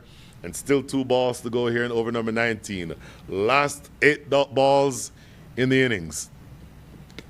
Oh, I'll tell you what, good delivery, but fumbled. Oh, they had a single anyway. So very good party. Will want to not have fumbled that, but I don't think it makes a big difference, because there was always going to be single. Ali Sheikh, the much younger man, sprinting to the danger end, so he already knew that he was going to get there.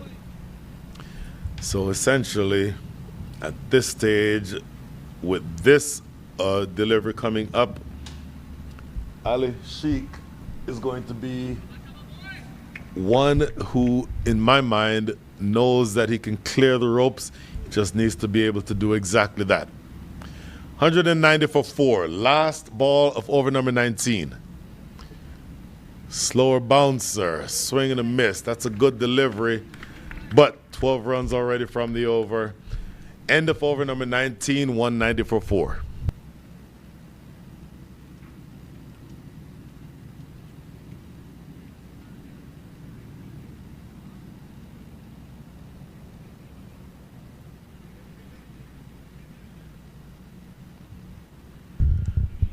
Boy, that's a great representation there of that slower bouncer, just rolling the fingers over the top of the ball to deceive the batter. And again, if you're bowling at the pace at which Akhtar Shah is bowling, when you bowl that pace or when you bowl that delivery, taking the pace off, it tends to have the batters playing too early. Of course, the batters expecting the ball to be coming at pace, so that's a great way to be able to deceive them.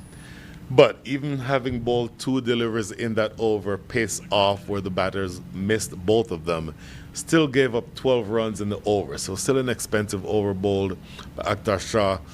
Really, at this stage, any bowler will fancy themselves being hard done by, because the stage is set in such a way that the batting side has all the advantage. 4 wickets lost, but you're going now into the last over, just the last 6 balls. Shubham Ranjani, the man on your screen with the ball in hand, the captain, to bowl that last over. But my goodness, if you're not able here to sort of pull things back, I think you want to get through this over, conceding only somewhere around 8. I think that would be a win. 8 runs here takes you to 198, just short of 200. And it will not take much for Corey Anderson and Ali Sheikh to exceed that, particularly since he's hitting to the big side here, Corey Anderson. And it's skied to the short side is what I meant. This one, it doesn't matter if the short or the big side, because it lands 20 rows back into the seats. 196 runs on the board. Corey Anderson now up to 36 from 16. A full toss that is thigh high. That in no way will challenge Corey Anderson. And Shubham Ranjani, I think, looking for the Yorker there, getting it wrong, getting the length wrong. Corey Anderson teeing off on that delivery. 5 more to come.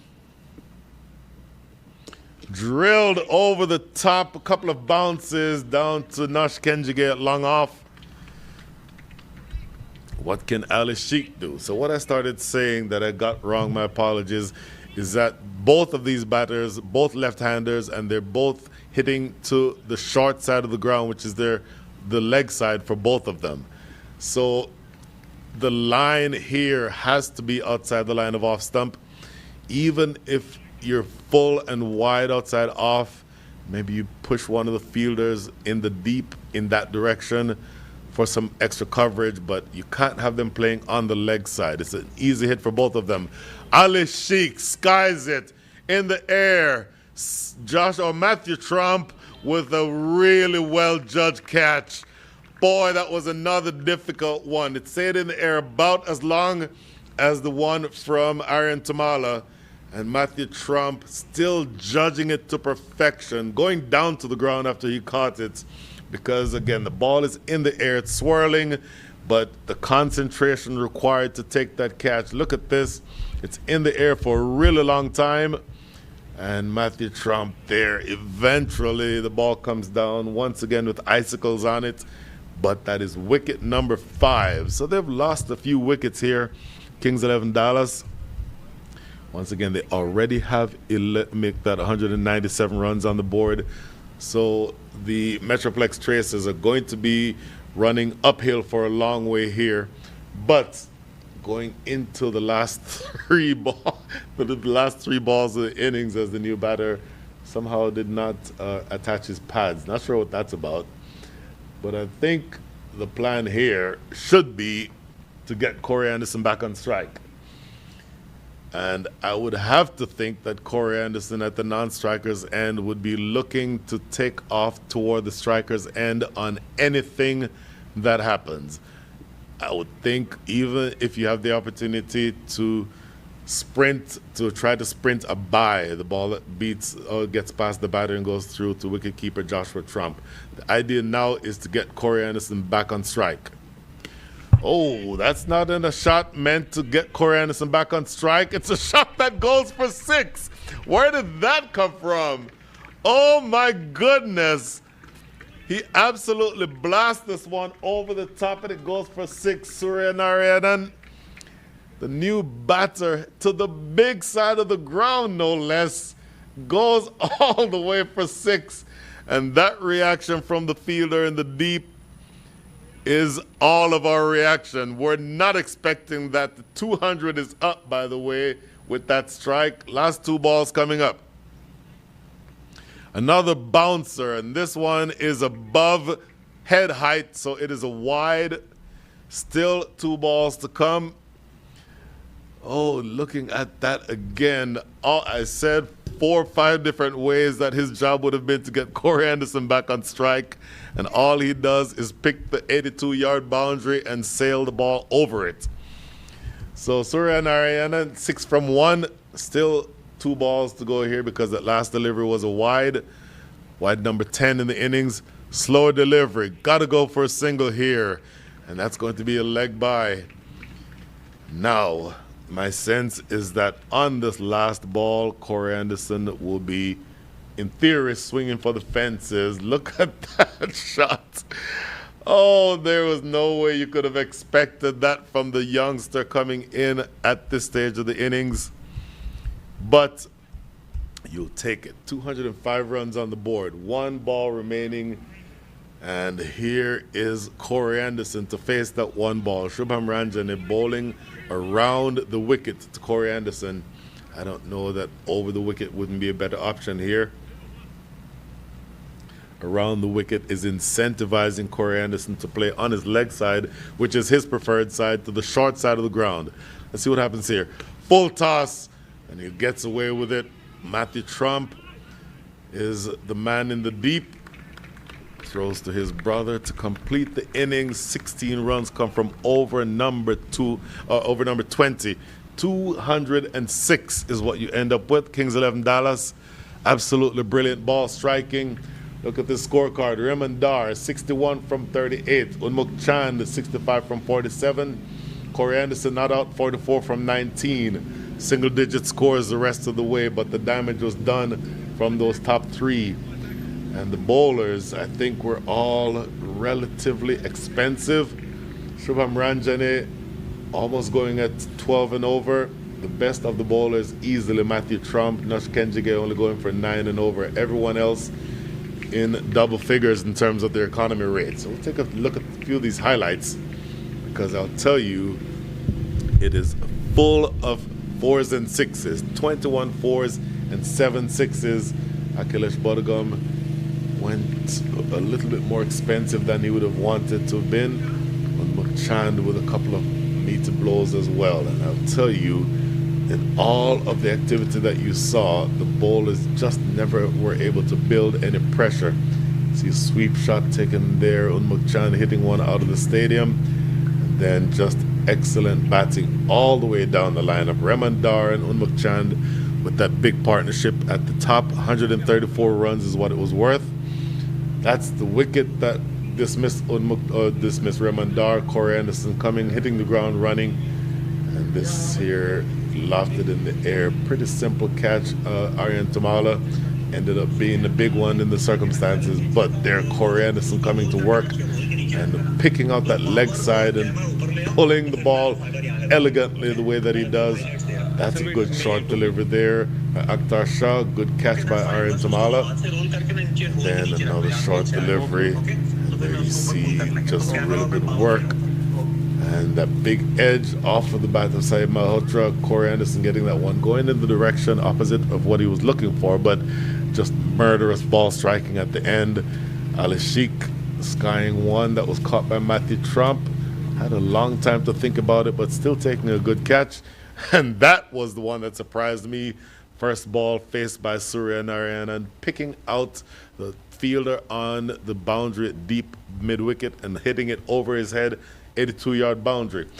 So 206 for 5 is your score.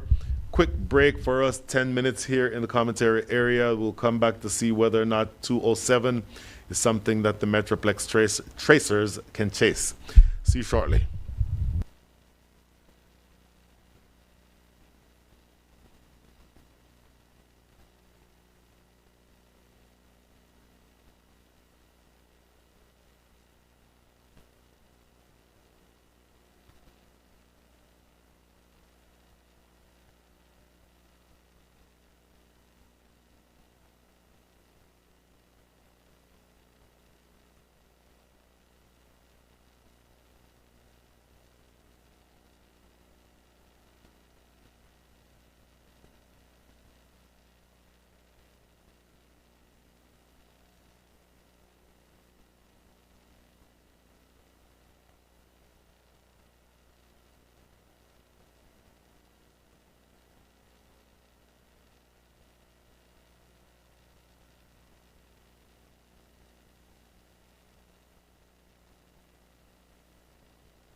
फटी हुई थी हमारी। बारिश रात में ही होनी थी, हमारा मैच ही खराब होना था।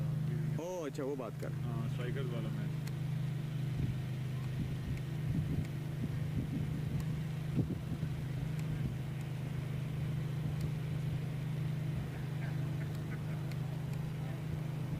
चूज कर लिए भाई उन्होंने।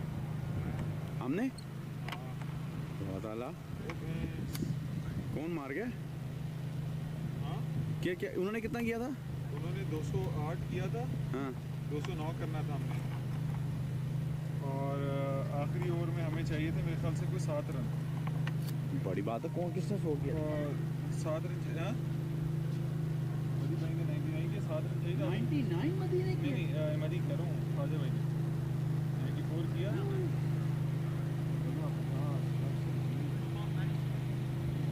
ये देखे ना, आखिरी ओवर में 7 रन चाहिए। डॉट 2 1 डॉट, आखिरी बॉल पे 4 मार।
Well, a quick look at that scorecard. It tells you the challenge that the MetroPlex Tracers will have.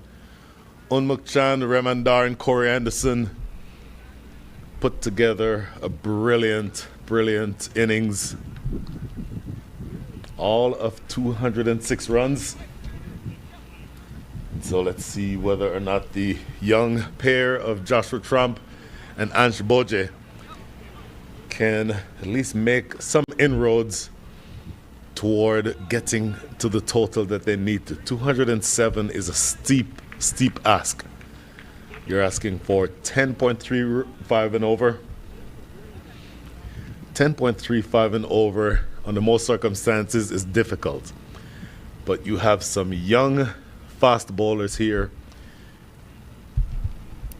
particularly a young man who I have personally not seen before, but looks every bit the part just from having seen him in warm-ups. Rishabh Shimpi is who I've been seeing, or who I saw earlier, and I suspect that he will be a brilliant, brilliant part of this bowling attack for the Kings 11 Dallas. By the way, earlier I misspoke. I expected for it to be Joshua Trump to open the batting. It appears to not be Joshua Trump, but from visual observation, that looks like Aryan Tamala. I'll wait to confirm that shortly, but I think it's Aryan Tamala. Certainly, it's going to be Ansh Boje being one of the openers, and yes, that is in fact Aryan Tamala who's opening the batting.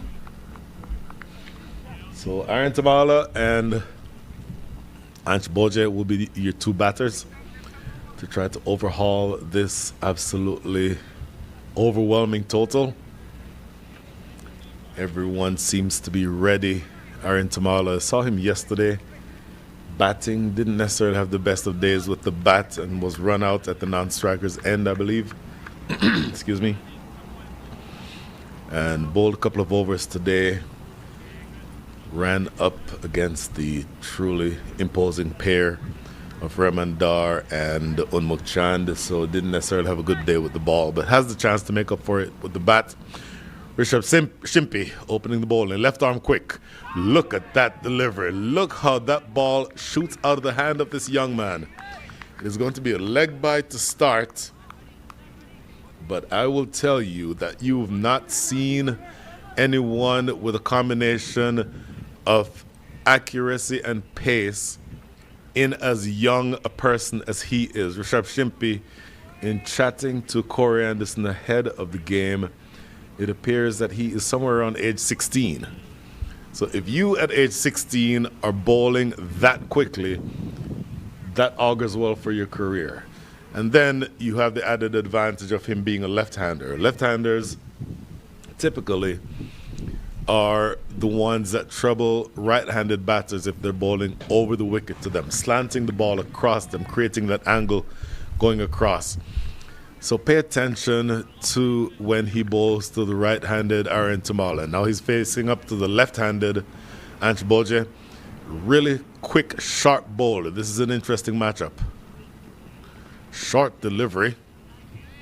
And it sails through, not necessarily at pace. Some pace was taken out of that ball.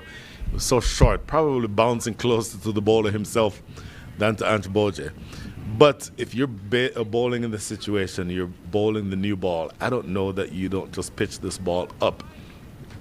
To me, that tends to be a better option than bowling it into the wicket. But we'll see what he's able to pull off here. Left arm over the wicket. That to me is a better line and a better length. Just running it down the hill for a single.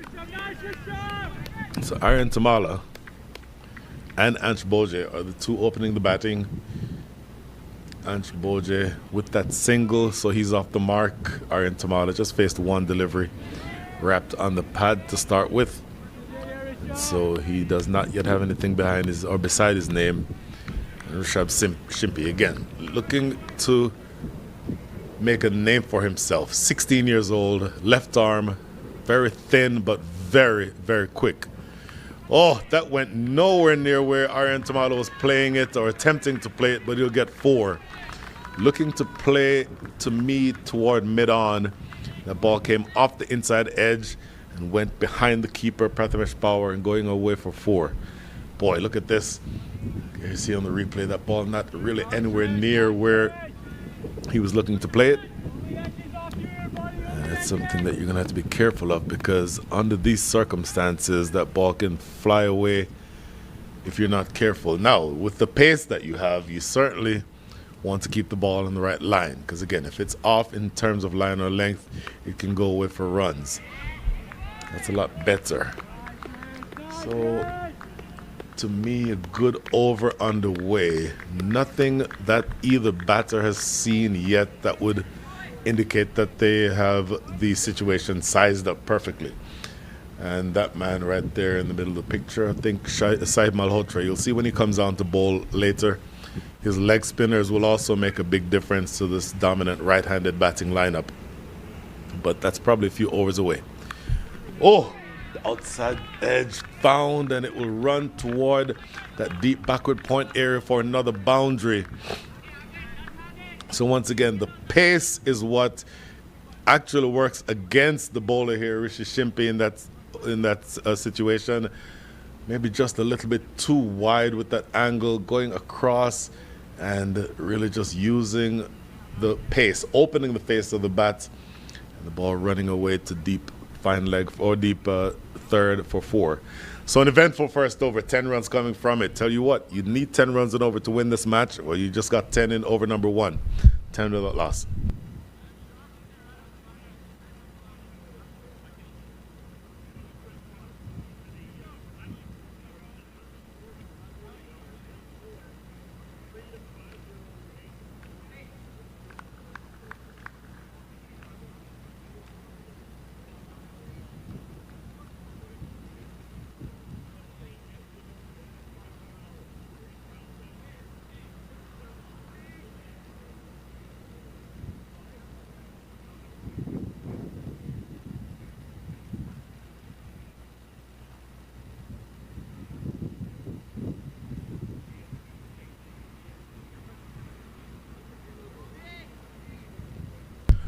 Obaspinar, you saw him bat earlier, a right-handed batter, but he's a left-arm orthodox bowler.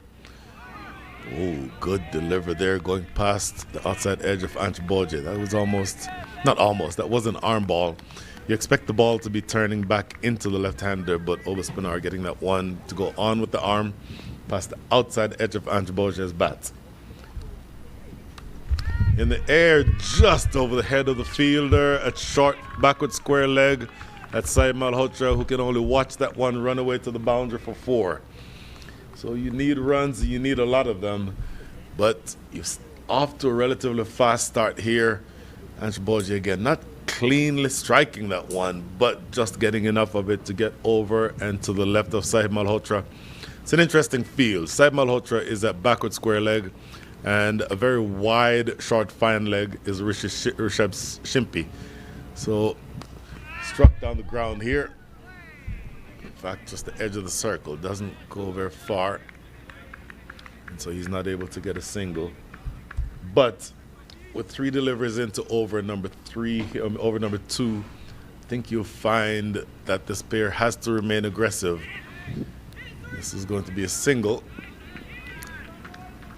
And it is to your advantage to remain aggressive. Sometimes if you're chasing a total that is over 200, a total that is very imposing in that sense, it can be intimidating. Obviously, runs on the board is always a challenge, but it can also be very liberating in the sense that you know that the only way that you get these runs is to go after them and go after them hard. So it essentially takes you away from the situation where you're thinking, okay, should I go? Should I accelerate? At what point should I turn on the afterburners? You don't have that calculus when you're chasing over 200 runs. And so with 2 balls remaining in over number 2, you have 15 runs on the board. Oh, having a good look here. Umpire Nachimutu deciding that was not out. But to finish the thought, your only option is to go after it and go after it hard. And that plays into or to the advantage of some of these bowlers some of these batters like Aaron Tamala and like Ange Boje. And Aaron Tamala it is who joins the fun. He did mean that one to go there. Clean strike down the ground. 10 from the first over, 9 from the second over. You are staying within range of a target. 19 without loss after 2. Just to look at this again. Well struck, straight down the ground. And once again, you can never have fielders directly down the ground. So if you hit the ball directly straight, it's always to your advantage. And you see where Aaron Tamala, who had a relatively ordinary day with the bat yesterday, starting out in much better fashion here. 19 without loss, your two batters, Ange Boje 6 from 6. Aaron Tamala has doubled that strike rate. He's at 12 from 6. Ange Boje now back on strike. This is the matchup we talked about earlier. Look to see how this young left-handed fast bowler matches up against this young left-handed batter. This is a matchup that you'll see in this country possibly for the next 25 or so years. Struck over the top of backward point, goes away for 4. It was in the air, and Amshe De Silva on the edge of the circle at backward point, not quite tall enough. If it were somebody, maybe the height of a Sahib Malhotra, he might have been able to get there. But Amshe De Silva, maybe around 5'7", not quite able to get up to the height required to make that catch. And it is 4 more to start over number 3. So maybe the lesson to be learned here for young Rishabh Shimpi is that you have all the pace in the world, but if the line and the length are not right, you can go for runs. Neither is right on this occasion, and that is 4 more over the top of wide extra cover.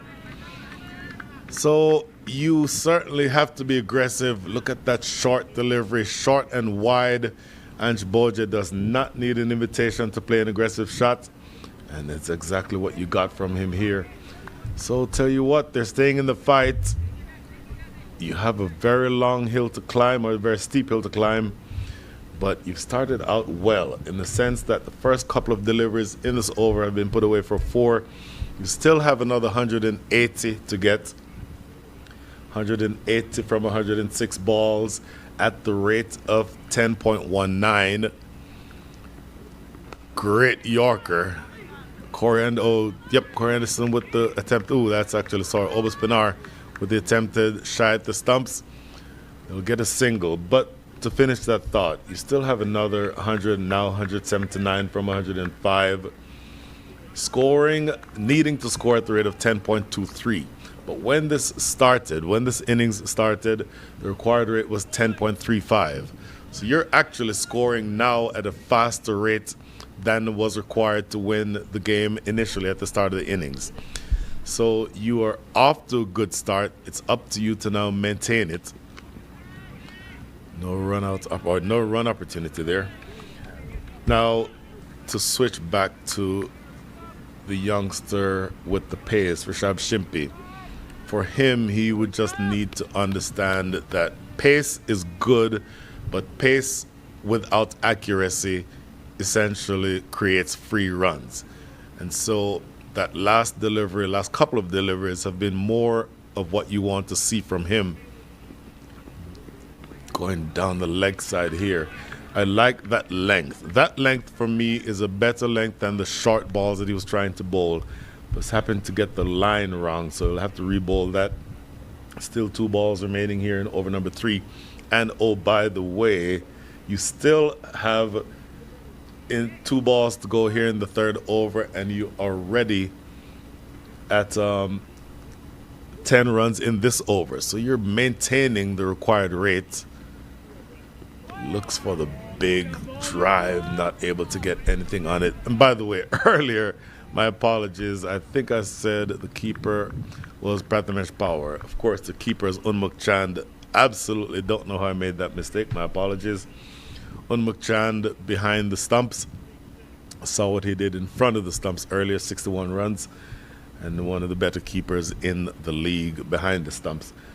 So again, my apologies for that. Still, last ball now over number 3. Slashed away over the top of backward point. That goes for 4. Oh, look at this.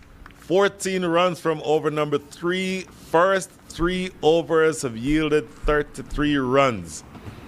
This is the start that you need when you're chasing over 200 runs. For what it's worth, after 3 overs, the Kings 11 Dallas had 19 runs on the board. So you have well exceeded the start that the Kings 11 Dallas did. And look at that again. Looking at the width once more. For me, overcorrecting, because remember the wide was down the leg side. Here he overcorrects and goes a little too wide, and then slashing that away. Iron Tamala only too happy to cash in on that loose delivery. So, fast start. 14 runs from over number 3, 9 from over number 2, 10 from over number 1, 33 without loss. Iron Tamala, 16 from 9. Ansh Boje, 15 from 9. So both have gotten off to a good start. And saw Obispinar bowl 1 over that went for 9 runs, immediately making a change here. Is Captain Corey Anderson. It will be Sanchit Sandhu bowling from the river end, the southern end of the ground. And your choices now really should be to be as defensive as possible. And being defensive doesn't necessarily mean pushing fielders out on the circle. And frankly, you're inside the power play, so you don't have that option anyway. But what it does mean is that you have to bowl deliveries that are not hittable. So if you have the ability to bowl a perfect Yorker, wonderful. Otherwise, keep it short of length on short of good length on off stump. There is a Yorker. That's a really good one, but it's dug out into the offside, and Ansh Boje picks up another single. So back to what I was saying. If you have the ability to bowl that Yorker, essentially a good Yorker is the best way of being able to keep a batter quiet.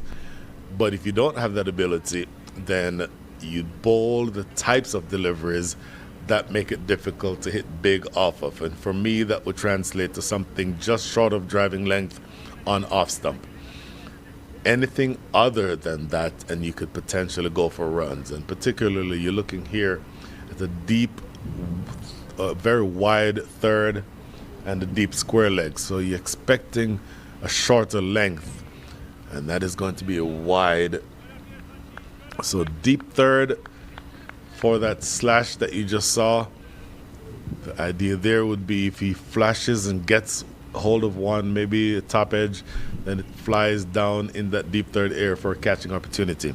And then the deep square leg, because maybe you tried at some point to test Aryan Tamala with the short delivery, and that short delivery in theory would end up on the big side of the field at deep square leg.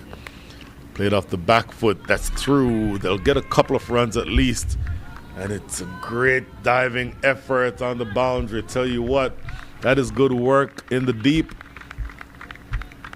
to save a couple of runs. 2 more runs here. Look at that effort in the field again. Look at this diving stop. Advancing down the track, Aryan Tamala, and making sure that that one just diving away there and pulling it back. That is such a good piece of work. I believe that is Reman Dar. But we'll see what happens the rest of the way here. 4 more balls coming. Looking to slash this one away. Nothing on it. So going back to that piece of fielding, that's what you want to see in the field when the bowlers are working hard. They want to see them being supported by their teammates in the field. And so that's the kind of effort that in many ways buoys the spirits of the bowler. So Sanchit Sandhu into his first over number 4. Last 3 balls coming up. But again, the fast start continuing. 37 runs on the board. Still a huge mountain to climb. 170 runs needed from the next 99 balls now. Looks for the big slash. Doesn't get anywhere near the middle, but it goes over short third and goes away for 4. So Aryan Tamala living a good life here. Some have come off the middle of the bat, others have come off the edge, but he now moves up to 22 from 12. And 22 from 12 is the sort of start that you need as you go through and try to overhaul this type of total. And look at this, you already have 41 runs on the board. And with 2 balls remaining here in over number 4, you are absolutely going to need to maintain the start that you've had here. But for me, this is the right approach. You have no choice but to go after these runs. Sanchit Sandhu again, slower through the air. Interesting that Unmuk Chand has now come up and is keeping up to the stumps, because you've put yourself in a position now where the bowlers, or the batters rather, have been running down the track trying to get to the pitch. But if you do that as a batting unit, if you feel the freedom to do that, then you become more difficult to bowl at. But if you have a keeper who has the skill to be able to keep up to the stumps for the fast bowlers, then that takes away or negates that option. Essentially, you become much more, let's call it more conservative. You need to be more conservative when you're batting if the keeper is up to the stumps. Knocked him over. Today is not Ansh Boje's day. He had a big day yesterday, but he's dismissed here. Sanchit Sandhu goes right through him. That's the end of Ansh Boje. That is the end of the over.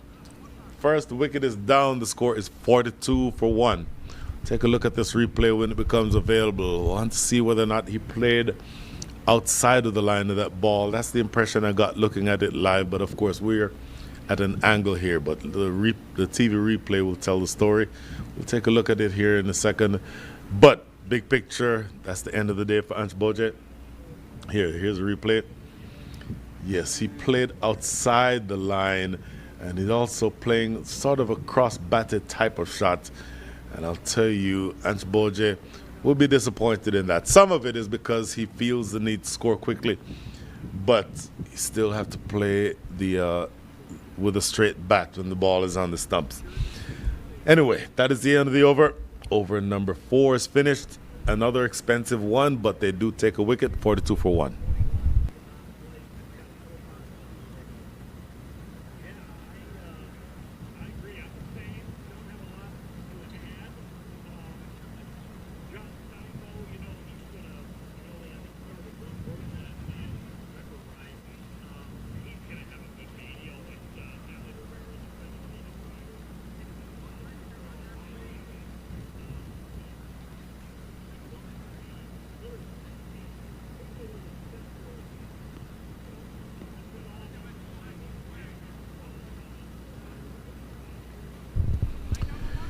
So, quick look at that replay. Sanchit Sandhu had an expensive over, relatively speaking, conceding 9 runs.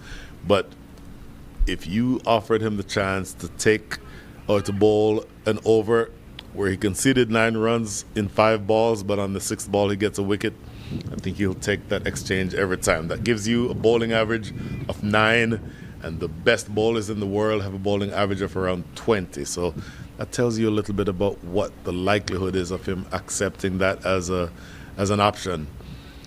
New bowler into the attack. It's going to be Amshi De Silva. Sanchit Sandhu bowling over number 4. Amshi De Silva now to bowl his first over. Bowling to Aaron Tamala, 23 from 13. Over the top of extra cover, but catchable. I said, my apologies, I said extra cover, I meant backward point. But that's the big side of the ground, and 2 and 2. Aaron Tamala looking to loft that one over the offside. A thick outside edge takes it all the way to deep point, and the fielder off of the rope at deep point comes in and takes the catch. Wicket number 2, and Aaron Tamala's day is done. So that is the 2nd wicket to fall. Both openers fall in successive deliveries, and all of a sudden the MetroPlex Tracers are 42 for 2.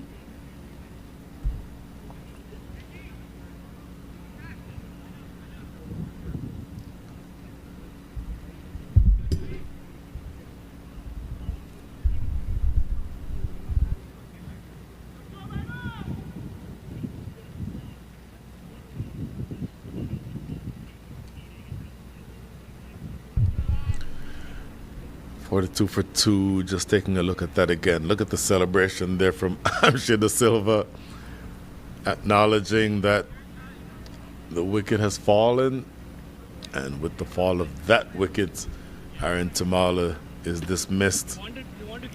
New batter is in. What a moment this is. This is the captain, Shubham Ranjane. And so you have his first job is to attempt to avert a team hat trick. His second job is to get back to scoring runs at 10 runs and over. Aaron Tamala, right there on the replay, he knows he didn't hit it cleanly and knows that that's the end of his day with the bat. Anyway, that is done. This matchup is an important one. Helps himself to 4 runs from the very first ball. Boy, I don't know that that's the length and the line that this situation demands. Try to go short to a batter of the caliber of Shubham Ranjane, who easily pivots, helps himself. Look how casual this is. Absolute no rush, no urgency whatsoever. You can't get Shubham Ranjane out bowling like that. So, hat trick averted, but more to the point, a very dangerous batter is in. That goes by outside the line of off. Shubham Ranjane wanted a wide, but umpire Samir Bandekar is not interested. So you really don't have to, or shouldn't lose the disciplines that got you the wicket. You got the wicket with the ball. Yes, it was wide, but it was on the fuller side. And you induced a drive that came off the outside edge. But if you immediately drop one short right after that, then to me that works against your best interest. Obas Pinar coming over saying something to the bowler. I would imagine that it should be something along the lines of ball full. This is an outside edge off a fuller ball, but it evades the keeper and goes away for 4. So runs continue to flow. 50 is up with that outside edge to the boundary. So you're on the way there. You're 50 or 25% of the way there. Look at this. The required rate is 10.24. Your actual run rate is 10.71. Look at that. Just look at that celebration from Shubham Ranjane. Obviously, you're 25% of the way there. So a very long way to go. But it requires solid batting, and you're getting that from the captain already, 8 from 3. The fuller length is what we're looking for. That's what we got. And Obas Pinar with a shot at the stumps at the non-striker's end, but they scrambled through for that single. 9 runs from the over already with 1 ball to come. 7 balls remaining in the power play. Do you put fielders in the position here after the power play has been finished to be much more sort of defensive? You can be more defensive after the power play is finished, but after the power play is finished, you have to balance between restricting runs where you'd have more fielders on the boundary and taking wickets. Helped her on the corner. That is going to be a single that brings an end to the over. 10 runs coming from the over. End of 10, the score is 52 for 2. So a few highlights here from the 50.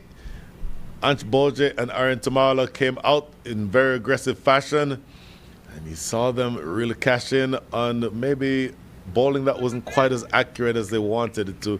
But of course, as I said earlier, you only have one way to go, and you have to go hard. You saw the wicket there, the first wicket of Ansh Boje, then Aaron Tamala followed the very next ball.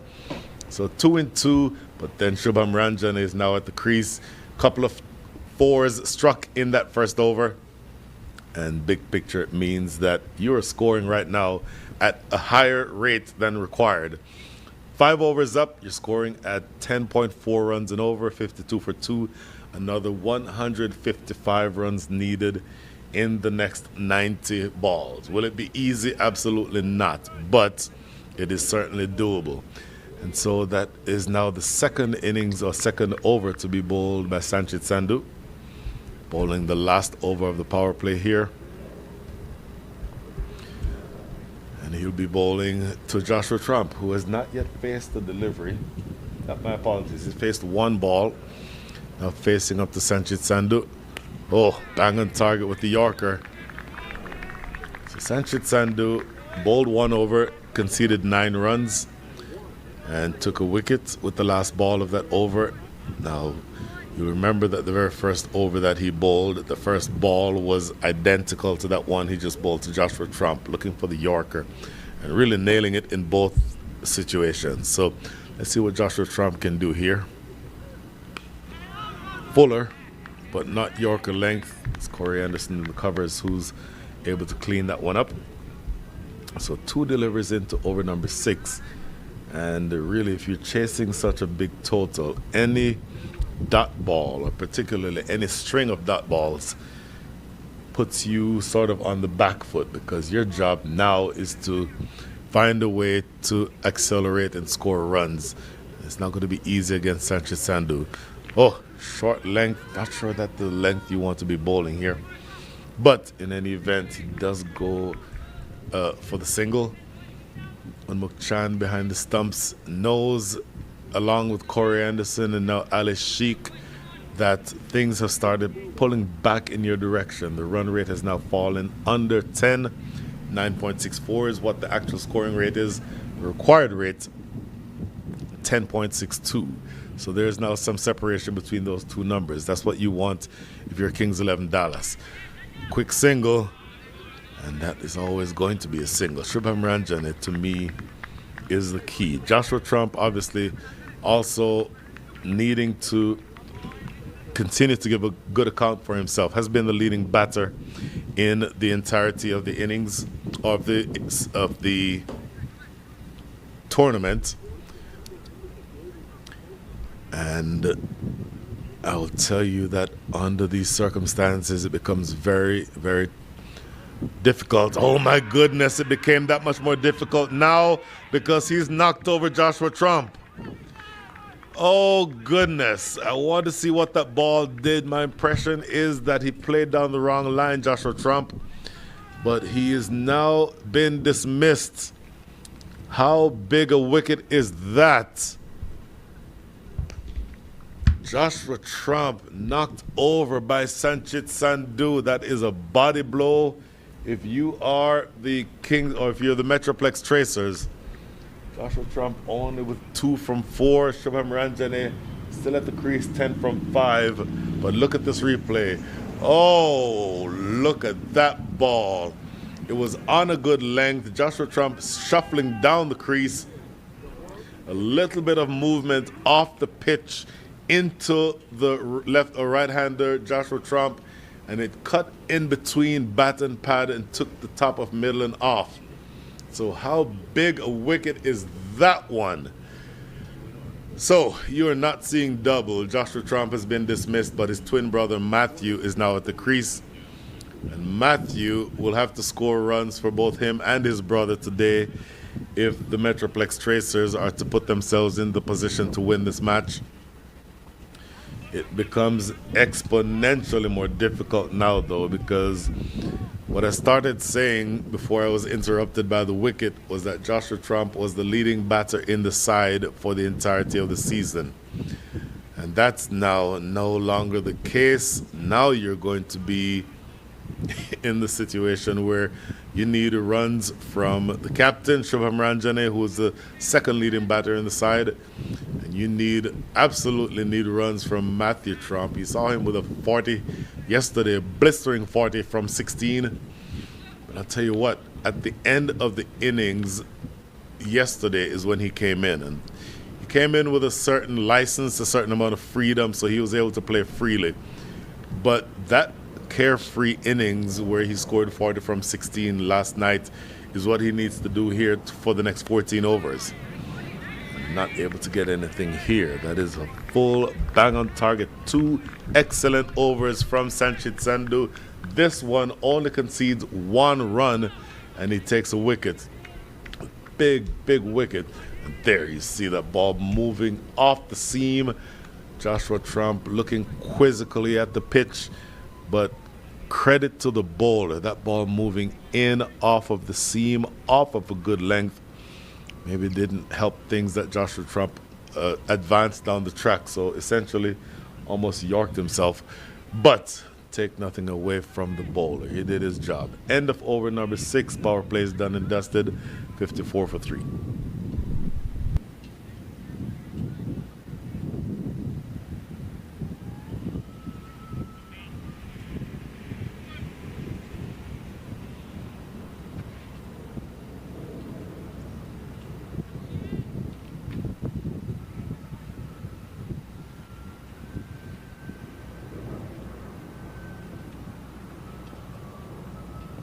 Six overs up, 54 for 3. Amshi De Silva to continue, bowling to Shubham Ranjane.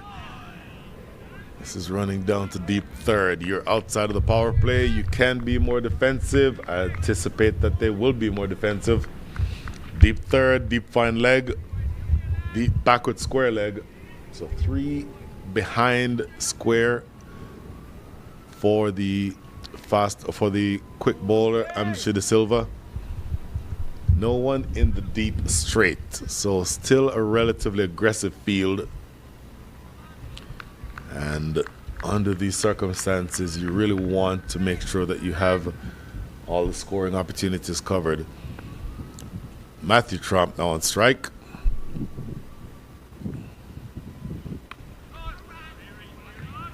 So Matthew Trump with that 40 from 16 yesterday.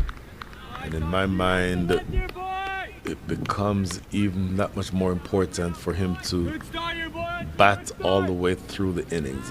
I would think, on balance, you'd want to think that both of these teams, or both of these batters at the wicket, would want to be able to bat through the innings, because the majority of the runs to come should come. You'd want them to come from this pair. Look at this. Oh! He had given up, Matthew Trump. He'd stopped trying to regain his ground. Backward point, had he been able to hit, would have sent Matthew Trump back on his way. That is a tragic, potentially a tragic event for the batter. Look at this. Matthew Trump not even trying to regain his ground. Side Malhotra. Look at the reaction there from the bowler himself. He knows that that should have been a wicket. Sam Malhotra is the bowler the fielder who, frankly, had about a stump and a half to aim at. So it's not an easy throw, but you'd want him to have hit that. Worked around the corner. Sanchit Sandhu at fine leg. So let's see whether or not this makes a difference. Look at this again. Played into the backward point area. Stop, start, stop, start. He gave up completely, Matthew Trump. He and his captain, Shubham Ranjane, having a conversation from about 15 yards saying, would you please not run me out? But anyway, 2 balls remaining here in over number 7. 56 runs on the board. Into the leg side for 6. You need more of that. Shubham Ranjane is making the point to the bowler, Amshi De Silva, that if you want to get him out, you have to bowl a fuller length. That length is meat and drinks for Shubham Ranjane. Look how easily he swivels on this. Look at that shot. Absolutely spectacular. He is a major leaguer, plays major league cricket, high-class cricketer, and you're not going to get him out with that shot, with that short ball. My sense is that you have to bowl fuller to Shubham Ranjane if you're going to dismiss him. Last ball over number 7. Slightly fuller, still too short for me, but at least it's defended for no run. End of the over, an eventful one, 62 for 3.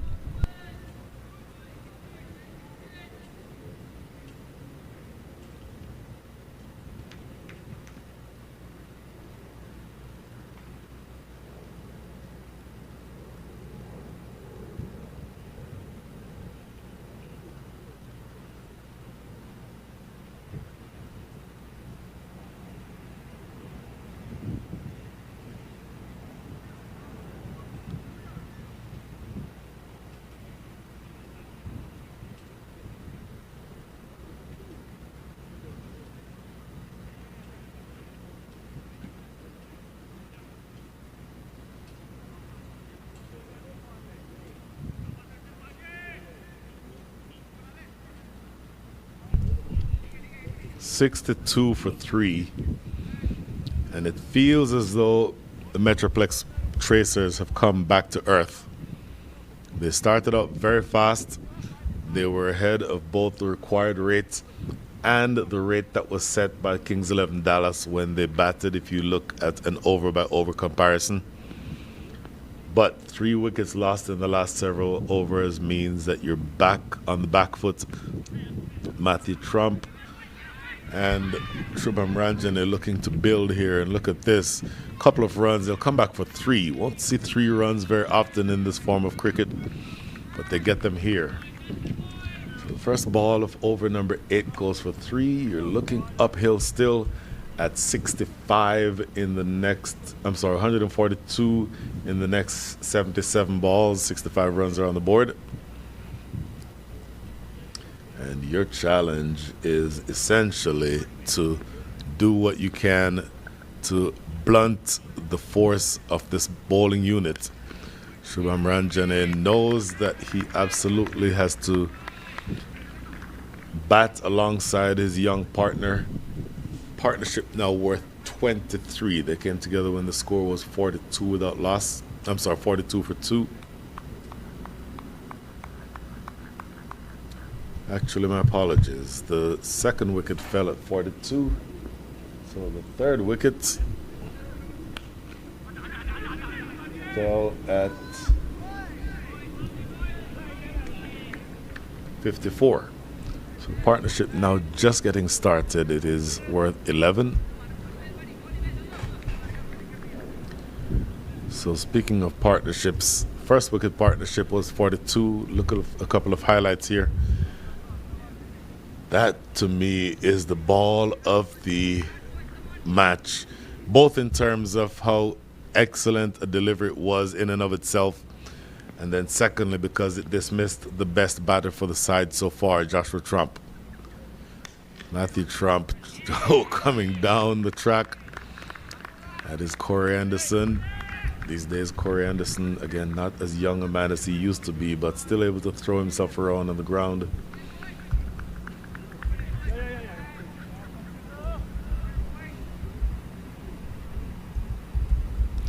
Sanchit Sandhu is a really good bowler, and he's been doing exactly that. Corey Anderson these days is 34 years old. At 34, he's probably double the age of several of the players of the MetroPlex Tracers. Slapped down the ground. This is going to be fielded by Ali Sheikh. Look at that throw. Look at this throw. He threw that ball from 69 yards directly into the gloves of Unmuk Chand at the keeper's end. So that gives you a sense of the arm. I keep talking about Ali Sheikh and the fact that I believe him to be the best fielder in the country. He is also one of the better left-arm orthodox bowlers that you'll see. So I'm actually surprised that you've not yet seen him. Certainly outside of the power play is when you'd expect for them to use Ali Sheikh. Haven't seen him yet. But anyway, long way to go still yet. Loopy full toss. Shubham Ranjan clips it into the leg side. Should get 2 runs. Pretty easy 2 runs in the end. So in fact, that's the end of over number 8. 69 runs on the board means you need another 138. You need them in the next 72 balls.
So the man we talked about earlier, Corey Anderson, takes the ball.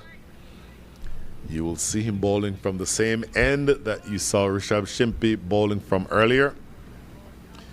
What they have in common is that they are both left-handed seamers, but that's about where the similarities end. Corey Anderson, comfortably a medium pacer, but he has years and years of experience, and he knows exactly how to handle situations like this. So Corey Anderson playing for years for New Zealand. And I think you've seen over the years Corey Anderson, one of the more stately players. Just looking through his overall statistics internationally, Corey Anderson has played a tremendous level of cricket. T20s internationally, he's played for New Zealand 31 matches, 485 runs, a high score of 94. For the US, he's played 11 matches, 212 runs with a high score of 55. In both, playing for both the US and New Zealand, his strike rate is above 100. Interestingly, his strike rate is higher playing for New Zealand than for playing for the US. And then as a bowler, of course, he has always been a solid all-rounder. Playing for New Zealand, 14 wickets in T20s. For the US, 2 wickets. That's in T20s. And ODIs, of course, hasn't played any ODIs for the US, but overall played in 43 matches. He's bowled 249 overs, taken 60 wickets. Oh, that's not going to take a wicket. That is launched out of the stadium. Oh, the first time that lands is over the Major League Cricket sign at deep mid-wicket. That's the shorter side of the ground, but it still takes some hitting to not only clear the ropes, clear the dugout, clear the seats, and absolutely get that into the area beyond the pathway. That is a huge hit from Matthew Trump. That goes a really long way. And earlier I said he was going to have to score runs for his brother and himself. Well, it looks like he got the memo.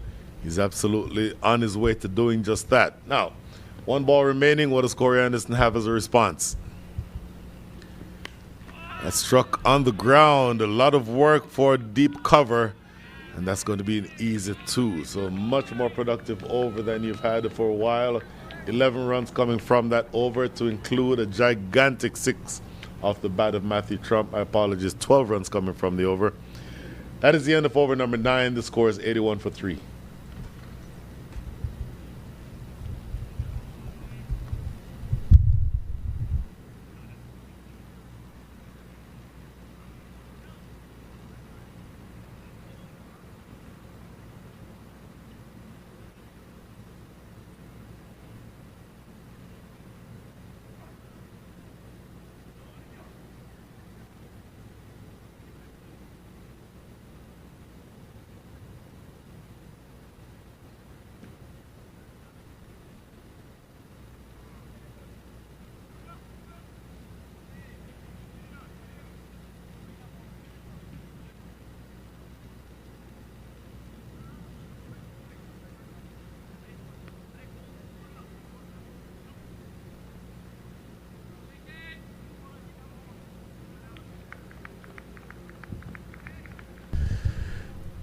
So an interesting move now. You have 2 right-handers at the crease. So you've gone to the leg spin of Adam Khan. And on that point, it is interesting that they've not brought more options for the ball moving away from the right-handed batters. The options would be leg spin. First one here, Adam Khan.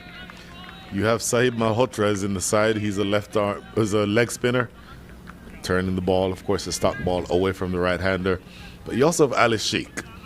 And I am really surprised that you've not yet seen Ali Sheikh as a left-arm orthodox bowler, he would also turn the ball away from the right-hander. And with the dismissal of Ansh Boja, the only left-hander in the top order, I'm actually very surprised that you've not yet seen an Ali Sheikh and that this is the first over being bowled by the leg spinner. Walking the second run here. So 3 runs to start over number 10. So Adam Khan, leg spinner. Seen him, this is his first season playing for the Dallas, make that Kings 11 Dallas. Matthew Trump on his merry way, 16 from 12. Shubham Ranjane, 25 from 15.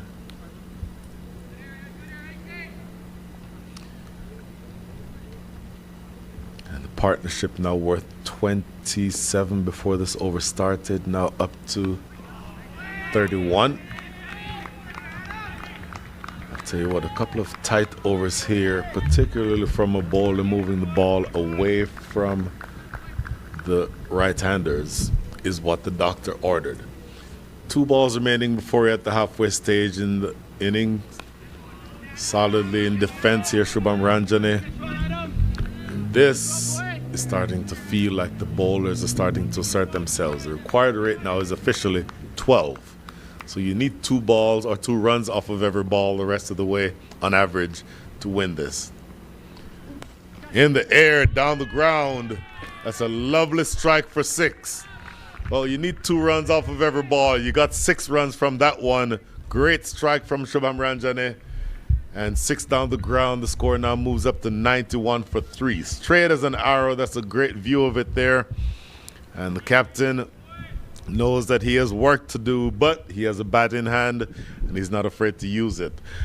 Time for a drinks break. Couple of minutes, we'll take a drinks break with the players as well.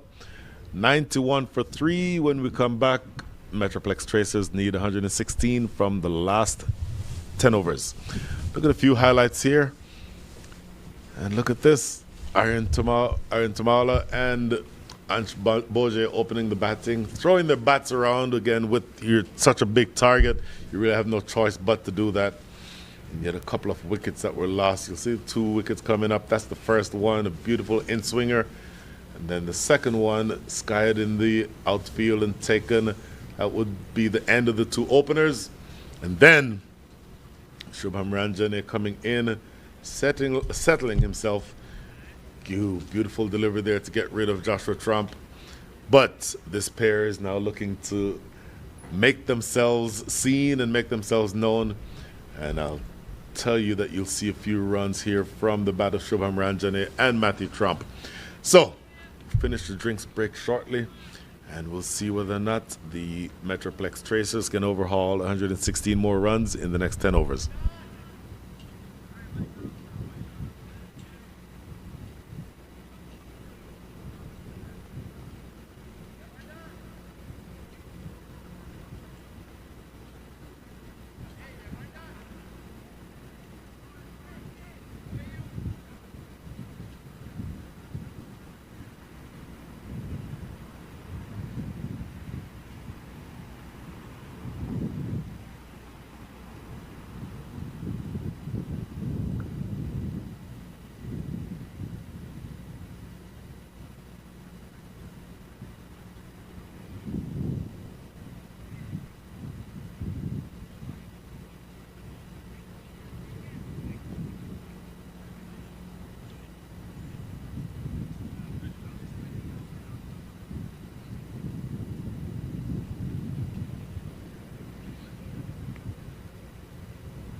Over 11 to start.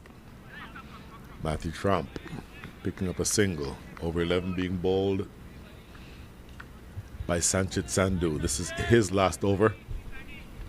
It's bowled really well. 2 wickets, 2 big wickets, the last of which probably the biggest of all, Joshua Trump. Shubham Ranjani, 31 from 18. You know what he can do with the bat. He can do that, playing down the ground, straight as an arrow for 4. What a brilliant shot. That ball had eyes on it, effectively eluding both long off and long on, and 4 more runs to the captain. 35 from 19 before that. Now 30. In fact, with that shot, he now gets to 35 from 19. Look how close that is. That is Obus Pinar, I think, sliding over, not quite able to get to that one. Looks to work this around the corner. Run out opportunity. Oh, Unmuk Chand had a second to think and to aim. Not quite coming out of his glove the way he wanted it to. And I'll tell you what, just that little movement that you just saw from Shubham Ranjani, knocking himself in the helmet to say, why did we run for that? Because if that's a direct hit, he's very close to being out. And you see him tapping himself on the helmet there right at the end of that, to, I think, either take responsibility for that almost run out, or to think he should have put away that ball that he missed the scoop shot on. So now things are developing toward the back end of this match, because you've now gotten to the point where it's now essentially the Kings 11 Dallas's game to lose. The required rate still hovering around 12 and over, 11.79 to be specific. But still, you only have, oh, look at that shot. That's a lovely shot. A little bit of width and cut away for 4. Boy, under these circumstances, you have to take advantage of any opportunities.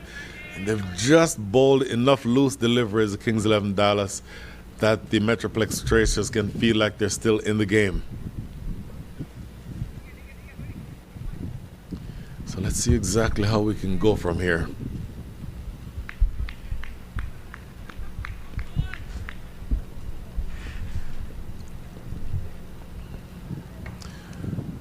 Last ball, over number 11.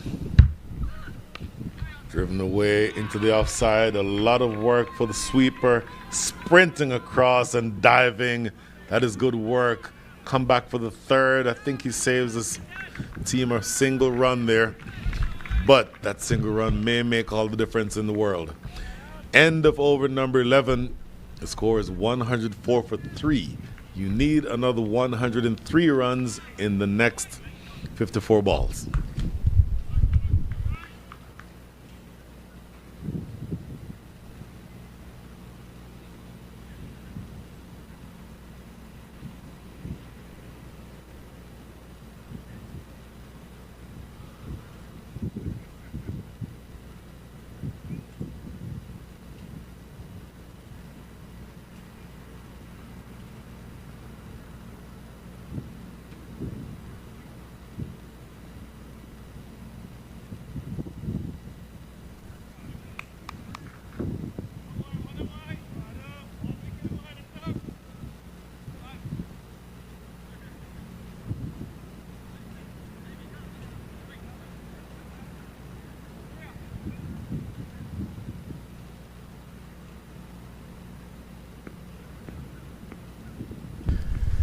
Adam Khan back into the attack. Matthew Trump using the feet. Skipping down the track to play it onto Ali Sheikh. It is a curious shot because he's coming down the track, but he's playing to mid-on when the ball is turning to the offside. So potentially that's an opportunity to get the leading edge. That's swept away well. A lot of work for the sweeper. Yet again, more good work in the deep. And that's 2 runs. Look at that work in the deep. Fielders in the outfield are having a really good day. Sprinting. got maybe covered about 30 yards to his right. Look at this, coming sprinting from the right side of your screen now. Diving effort, that is absolutely beautiful. And so you like to see that effort. Punch down the ground again for another couple runs, or another single rather. So 4 runs from the first 3 balls in over number 12. You're at the halfway stage in terms of runs, just past the halfway stage, but it continues to get more and more difficult. Oba Spinar down at the boundary. Oba Spinar and Ali Sheik. You cannot have 2 fielders in the deep with a better pair of hands than each of those. And Oba Spinar in particular, very tall, as I said earlier, around 6'3". So you're going to have trouble clearing him on the boundary. There's a single. So picking them up in singles at this stage. The last ball coming up here over number 12. It is absolutely mystifying to me that you've not yet seen Ali Sheik with the ball. Dot finishes over number 12. Just 6 runs coming from the over under most circumstances. A 6-run over is a benefit to the batting side, but if you need 12 and over, 6 does not help your cause. End of over number 12. The score is 110 for 3.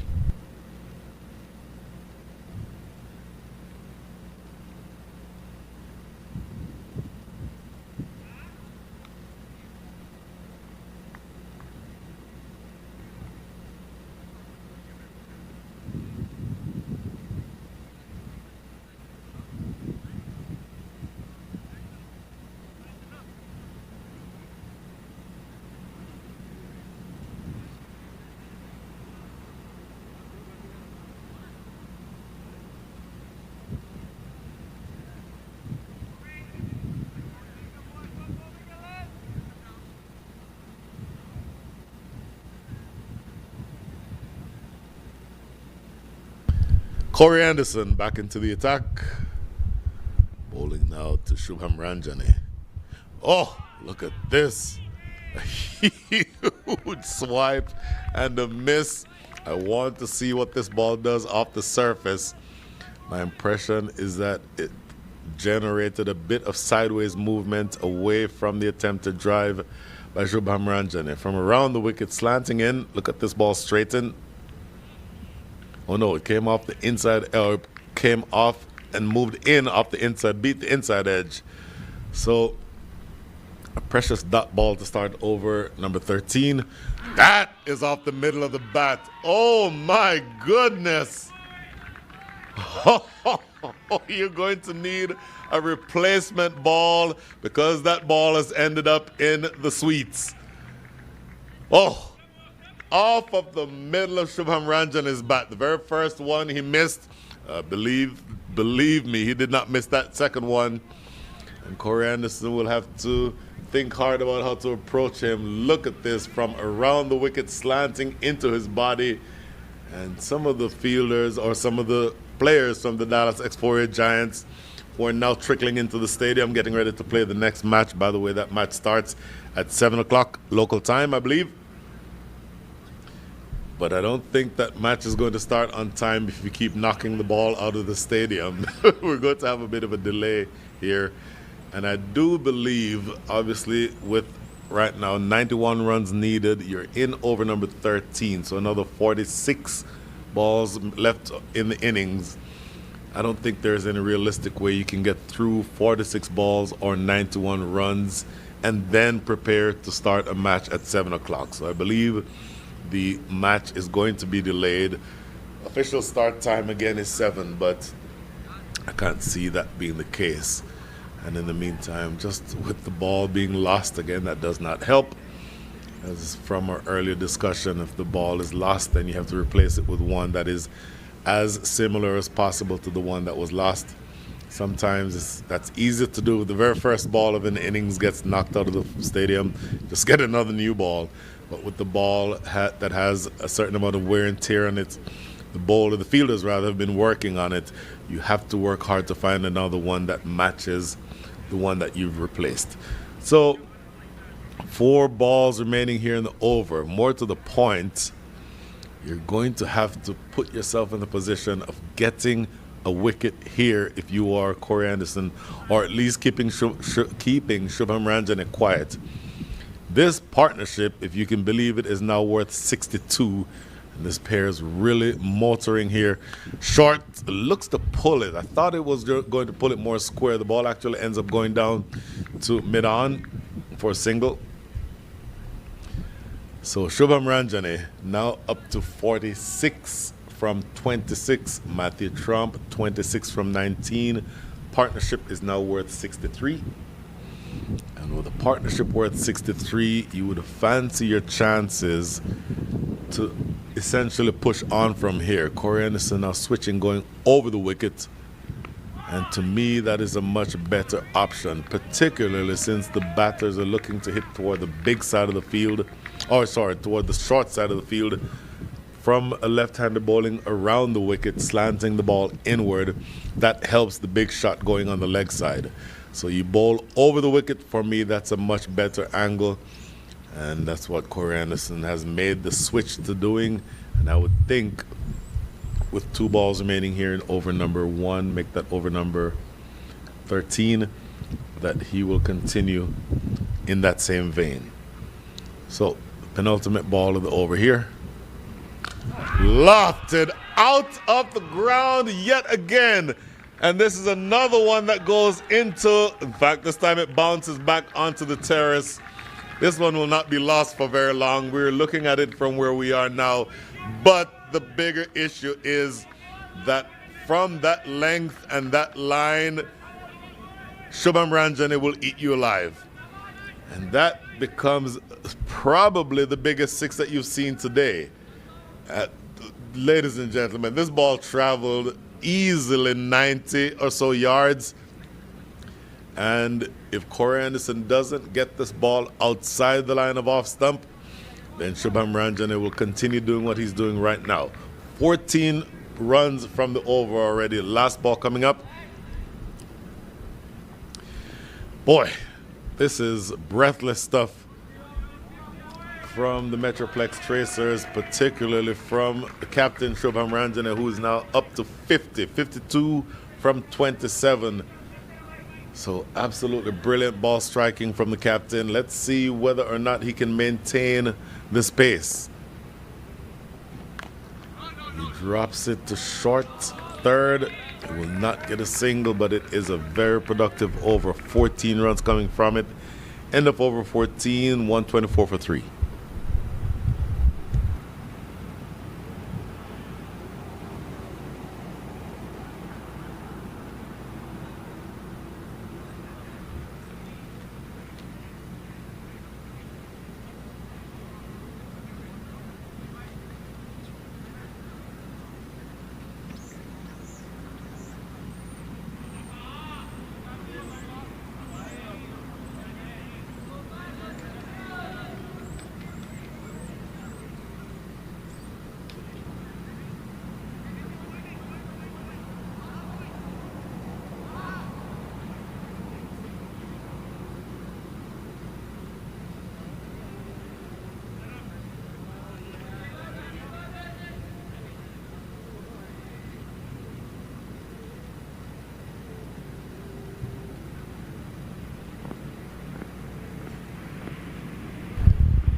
Back to Oberspinar.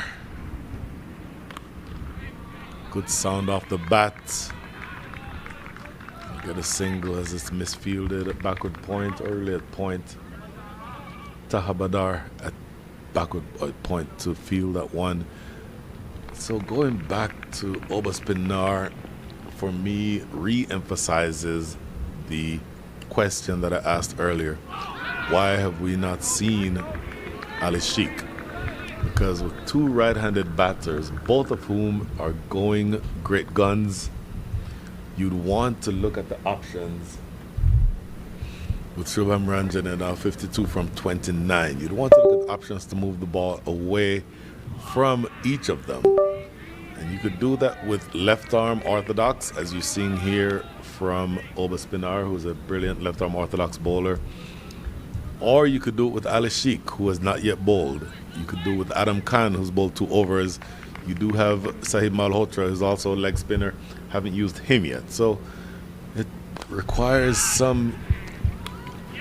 Oh, look at this. This is a catch. Ali Sheikh, he's not going to drop anything hit toward him. Lofted down the ground, and Ali Sheikh sliding in. Well, he's not bowled yet, but he doesn't need to if he's going to be taking catches like that in the outfield. So wicket number 4 is down. That is the big wicket of Shubham Ranjan, the captain, after having gotten to 50.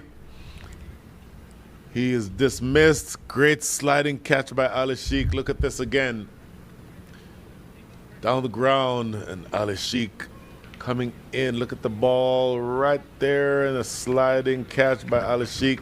Does not put anything down. I've repeatedly said again for the last time today maybe that I think he's the best fielder in the country, and that is right up his alley. So that is the end of the captain. 52 from 31, 125 for 4. Another look at this. Boy, that is for him about as regulation a catch as you'd expect to see. So 4 deliveries into over number 14. You have a wicket.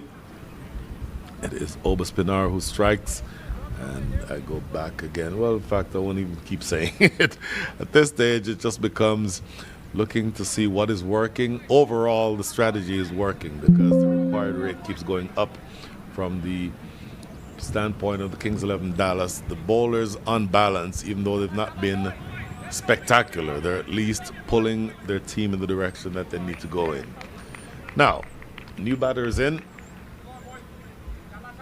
And the new batter is going to be Gurneet Singh Johal. Gurneet Singh Johal is a left-hander. So that now becomes another issue because you no longer have 2 right-handers at the crease.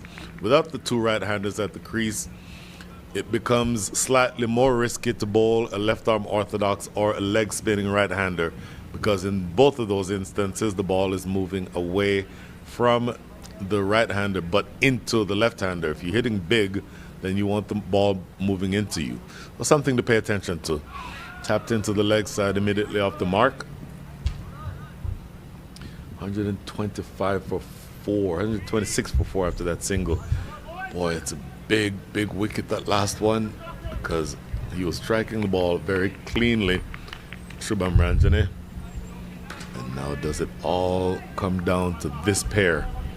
The pair of Matthew Trump, who's now on strike, and Gurneet Johal. Defended, no run. That is the end of a successful over. Reintroduced to the attack, Oba Spinar immediately strikes. And that's the, in fact, that over only conceded 2 runs. That tells you how good an over it was. End of over number 15, make that over 14, 126 for 4.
So going back to the pace of Rishabh Shimpi, 2 overs, 23. You saw pace from him earlier.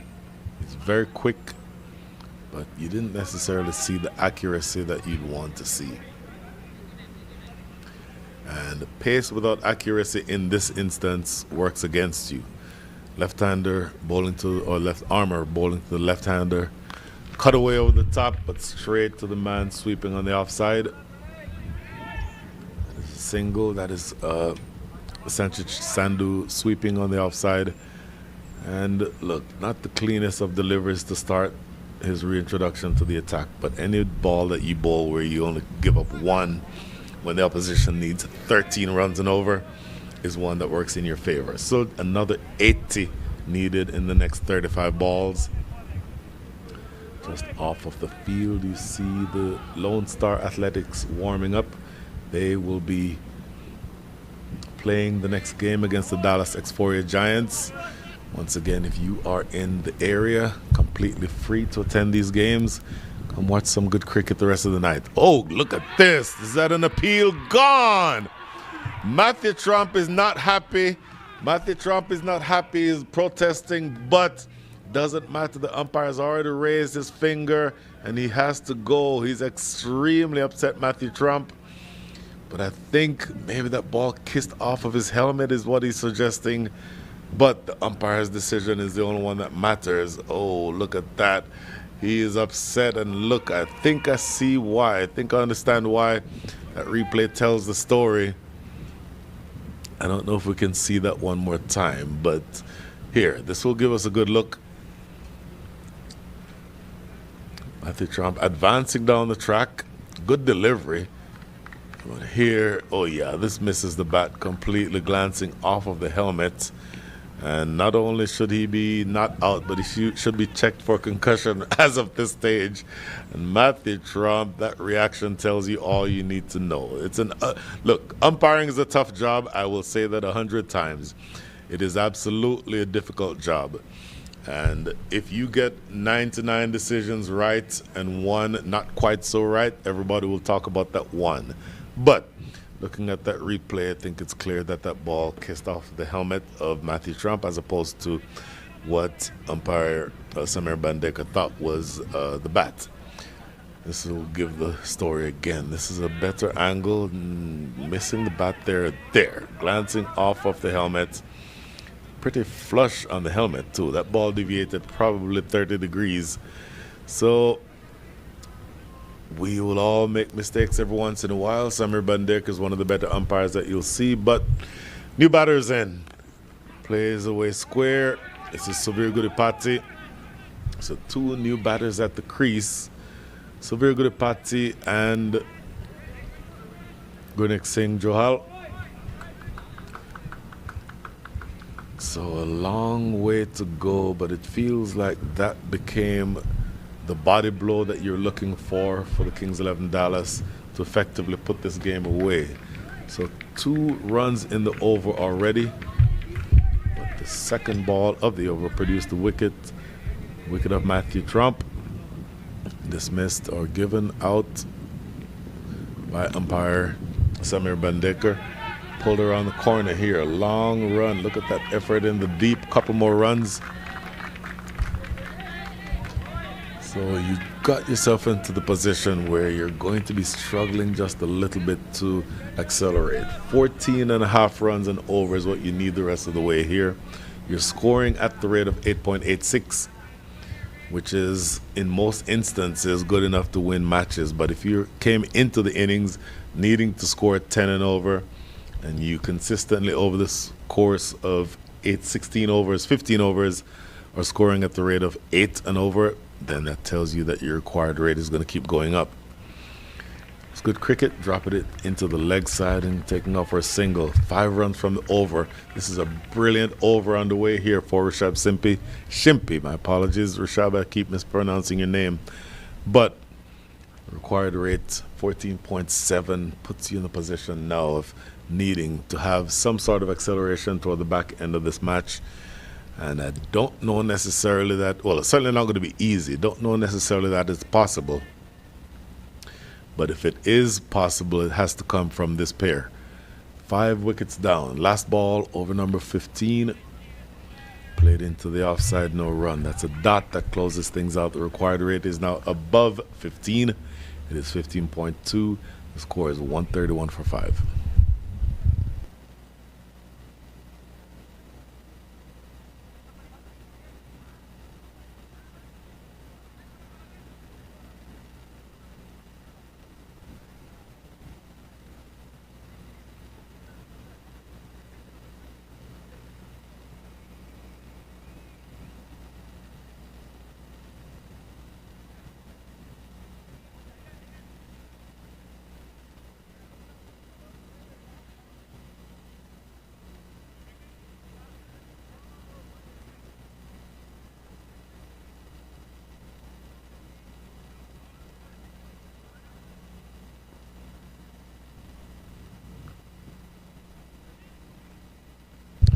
Obaspinar, successful last over. Just one run coming from it and the wicket. Facing up now to Gurneek Singh Johal. Looks to work this around the corner. Your fielders in the deep mid wicket, deep square leg. And you started out with a dot. A dot will always make things more difficult for the batting side in this situation. Stroked to Corey Anderson at cover. Extra cover, if you will. So a couple of dots. And the pressure continues to build. 76 needed in the next 28 balls. A pretty steep ask under any circumstances. Over the top. Put down. Wow. Well, I can jinx people with the best of them. I've said a number of times already today that Ali Sheikh is the best fielder in the country. This is one he takes 100 times out of 100. Boy, that is very catchable for anybody in the deep, and I'd expect Ali Sheikh to take that catch blindfolded. But anyway, that is a drop, and we now get to the fourth ball of the over. Appeal, gone. Full and straight, Severe Gudipati trapped on the crease. Obaspinar has his second. This is brilliant stuff from the orthodox left arm spinner. And you slip further into trouble here. 6 wickets down, 132. Boy, that's the arm ball. You see the replay. That ball came in with the arm. He's a left arm orthodox bowler. So Severe Gudipati would have been expecting that ball to turn away from him. But the arm ball goes on with the arm, actually moves inward. And that is dead in front of leg stump. I don't think there's any doubt about that decision from umpire Kartik Nachimutu. So that is 6 wickets down, the end of Severe Gudipati, and Nush Kenjige will join Gurneek Singh Johal at the wicket. Nush Kenjige, you saw him yesterday with the reverse sweep, and I'd said that he typically plays that shot, but he needs more than a reverse sweep here because his team is going to be struggling. And it appears as though when we started the day, the MetroPlex Tracers were at the top of the table. I suspect that that will no longer be the case after this match because the Kings 11 Dallas is proving themselves today to be the more stronger, the more dominant side. And the new batter in now, Nush Kenjige, punching this into the leg side. They'll take a single. What does he do now, Gurneek Singh Johal, to the spin of Obaspinar? Because first of all, you have the orthodox left arm spin, but you saw the arm ball a second ago. So the arm ball, to me, would be the preferred option here to the left-handed batter. Pushed square of the wicket, they'll get 1. That should be the only thing they'll get. Excellent over. His last 2 overs, Obaspinar, have only cost him 4 runs combined, and he's taken 2 wickets. Excellent stuff from the tall all-rounder. End of over number 16. The score is 134 for 6.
$134 for 6. 73 needed in the next 24 balls. This may be the last time I mention the required rate. It is above 18. Amsha De Silva back into the attack. 2 overs, 1 for 18.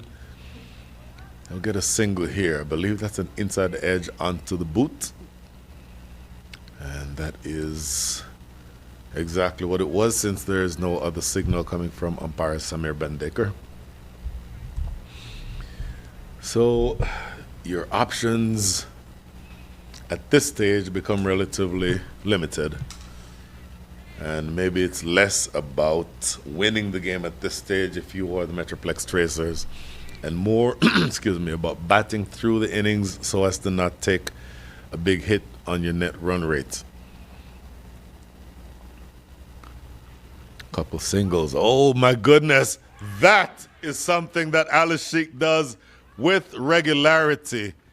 And I'll tell you what, he misses it here.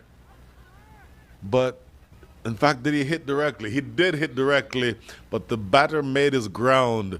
That is more along the caliber of what you'd expect to see from Alice Sheik. A direct hit, I will tell you, if you run that single at your peril, because this is one that he will hit every single time.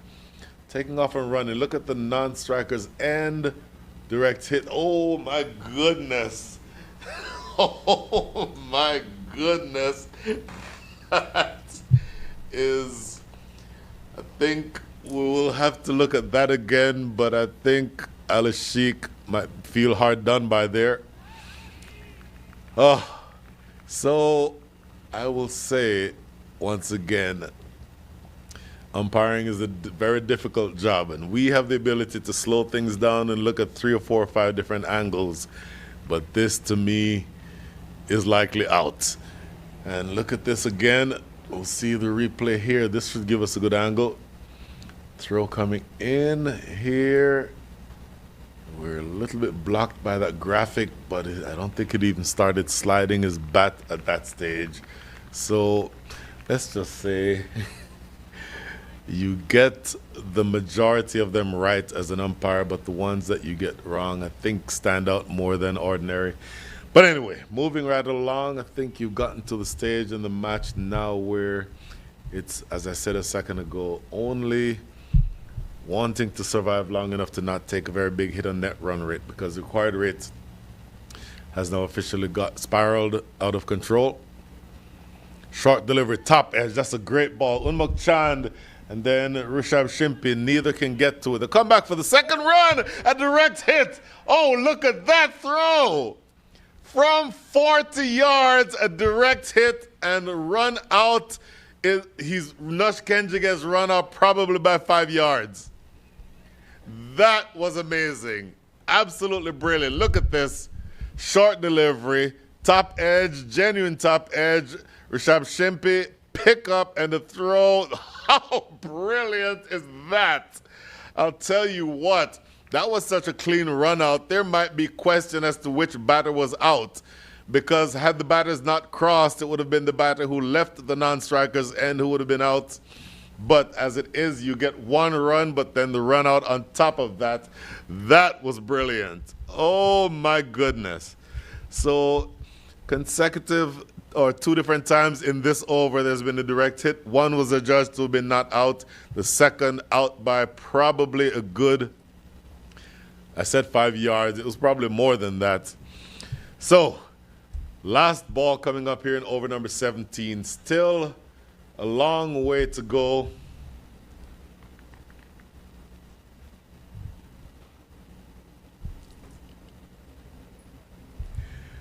And the last, in fact, the new batter coming in is going to be Vihan Mehta. He'll be facing one delivery here from Amsha De Silva. 2.5 overs, 1 for 22.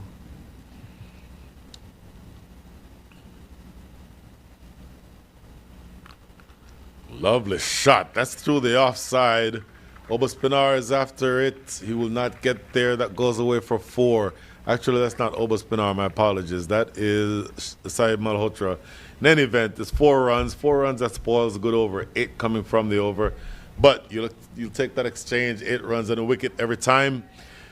End of over number 17. The score is 142 for 7.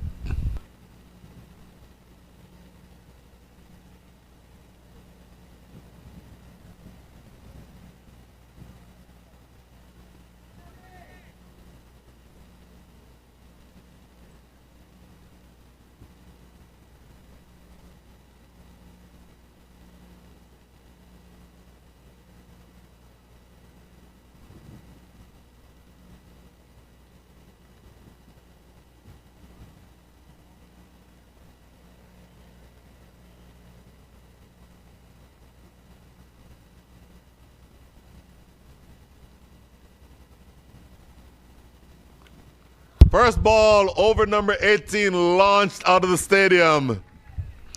Gurnak Singh Johal chipping in on the action and getting his first six. Once again, the shorter side of the ground. Sailing over the ropes for six.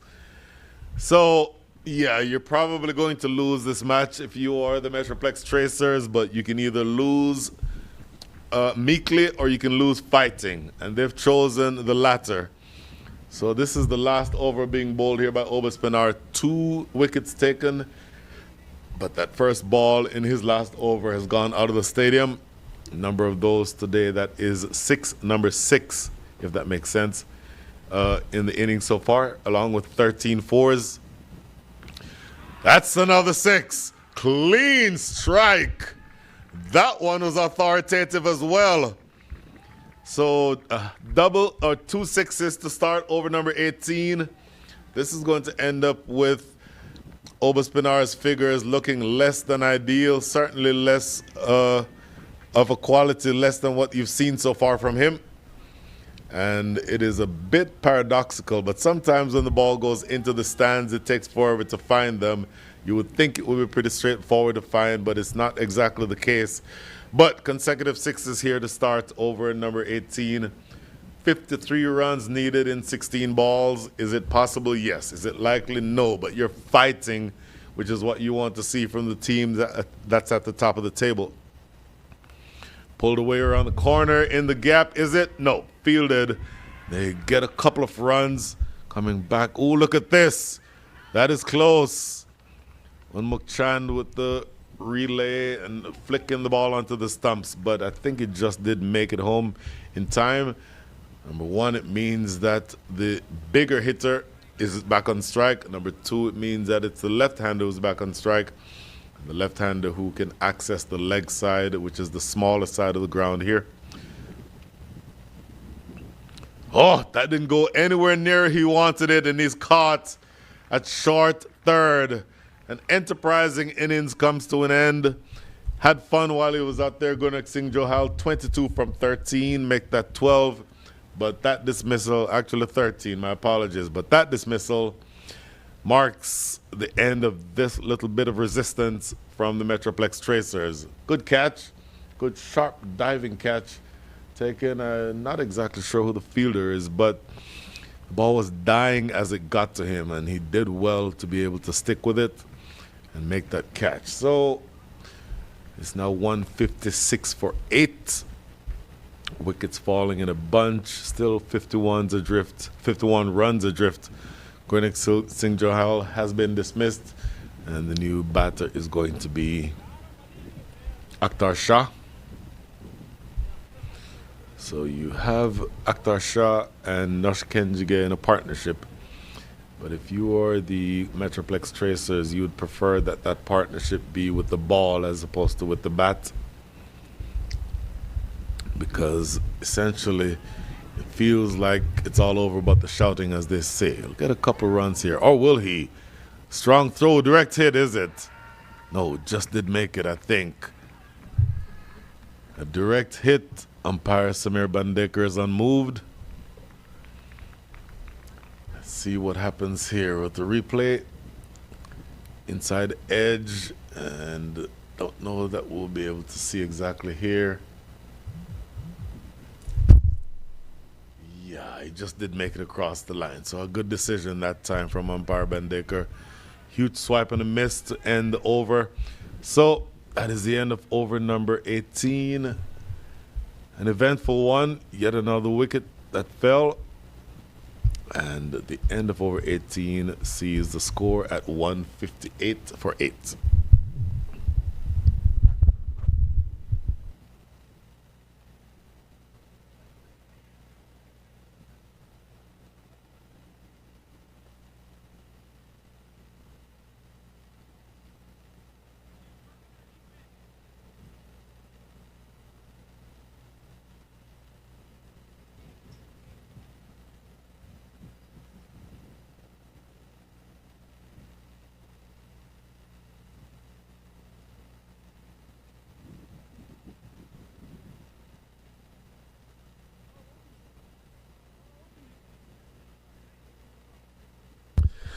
Amsha De Silva to bowl over number 19. 3 overs, 1 for 26. For what it's worth, 49 runs needed in the last 2 overs. Bowling here to Vihan Mehta from Houston. Advancing down the track, Yorks himself, wicket number 9. Full and straight, that's what you want to be seeing from Amsha De Silva at this stage. And very frankly, not a whole lot of choice for Vihan Mehta. Looking to come down the track. Maybe if you play that from the crease, you get it on the half volley. But at that length, you come down the track, you end up yorking yourself. In other words, you come forward to make that ball that was going to be a good length ball, or at least a full ball, end up being a yorker. And Amsha De Silva cashing in.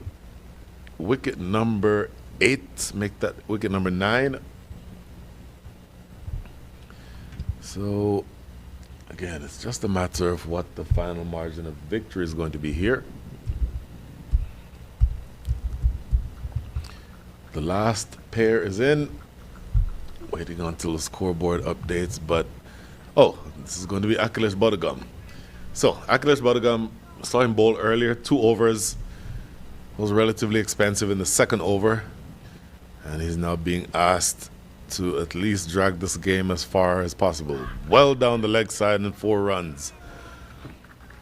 Off of the bat, make that off of the body of Akhilesh Bodagam. 4 leg byes signaled by umpire Samir Bandekar. So you want full and straight, that's what you got. It's coming off of the pad. It's actually going down the leg side. Not a bad shot for LBW, actually. It was swinging, so it would have been missing. But you want to see him doing what he did here. Amsha De Silva, bowl full and straight, target those stumps. Same thing again. Bang and target, well played by Akhilesh Bodagam. 3 balls into over number 19. You have the other 9 balls left in the innings, but you do have only 1 wicket left. So this game ends either in 9 balls or 1 wicket, whichever happens first. Local time 6:46. You see the Lone Star Athletics warming up. Obviously, you'll need time for both teams to warm up. I would anticipate the second game starting around 7:30 or so. Around that opportunity, Ali Sheikh again. Saw him raise his head in disappointment at having missed that, but he saw his skill with the direct hit earlier, and under most circumstances, I think that's easily going to be given out. 2 balls remaining here in over number 19. Excuse me. 163 runs on the board for what it's worth. Again, 44 needed in the next 8 balls. Amsha De Silva with the last 2. First of which is going to be bowled to Mr. Shah. In the air. Simple catch. Corey Anderson's not going to drop that. That's the end of the game. Hands raised aloft by the bowler, Amsha De Silva. That is wicket number 3 for him.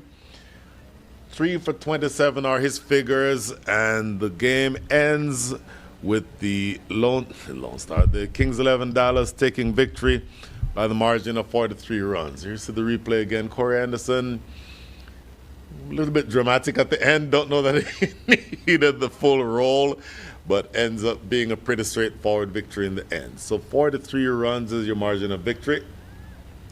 And at the moment, here you see on the full scorecard, Aaron Tamal and Ansh Boje started out quickly, but Joshua Trump being dismissed hurt.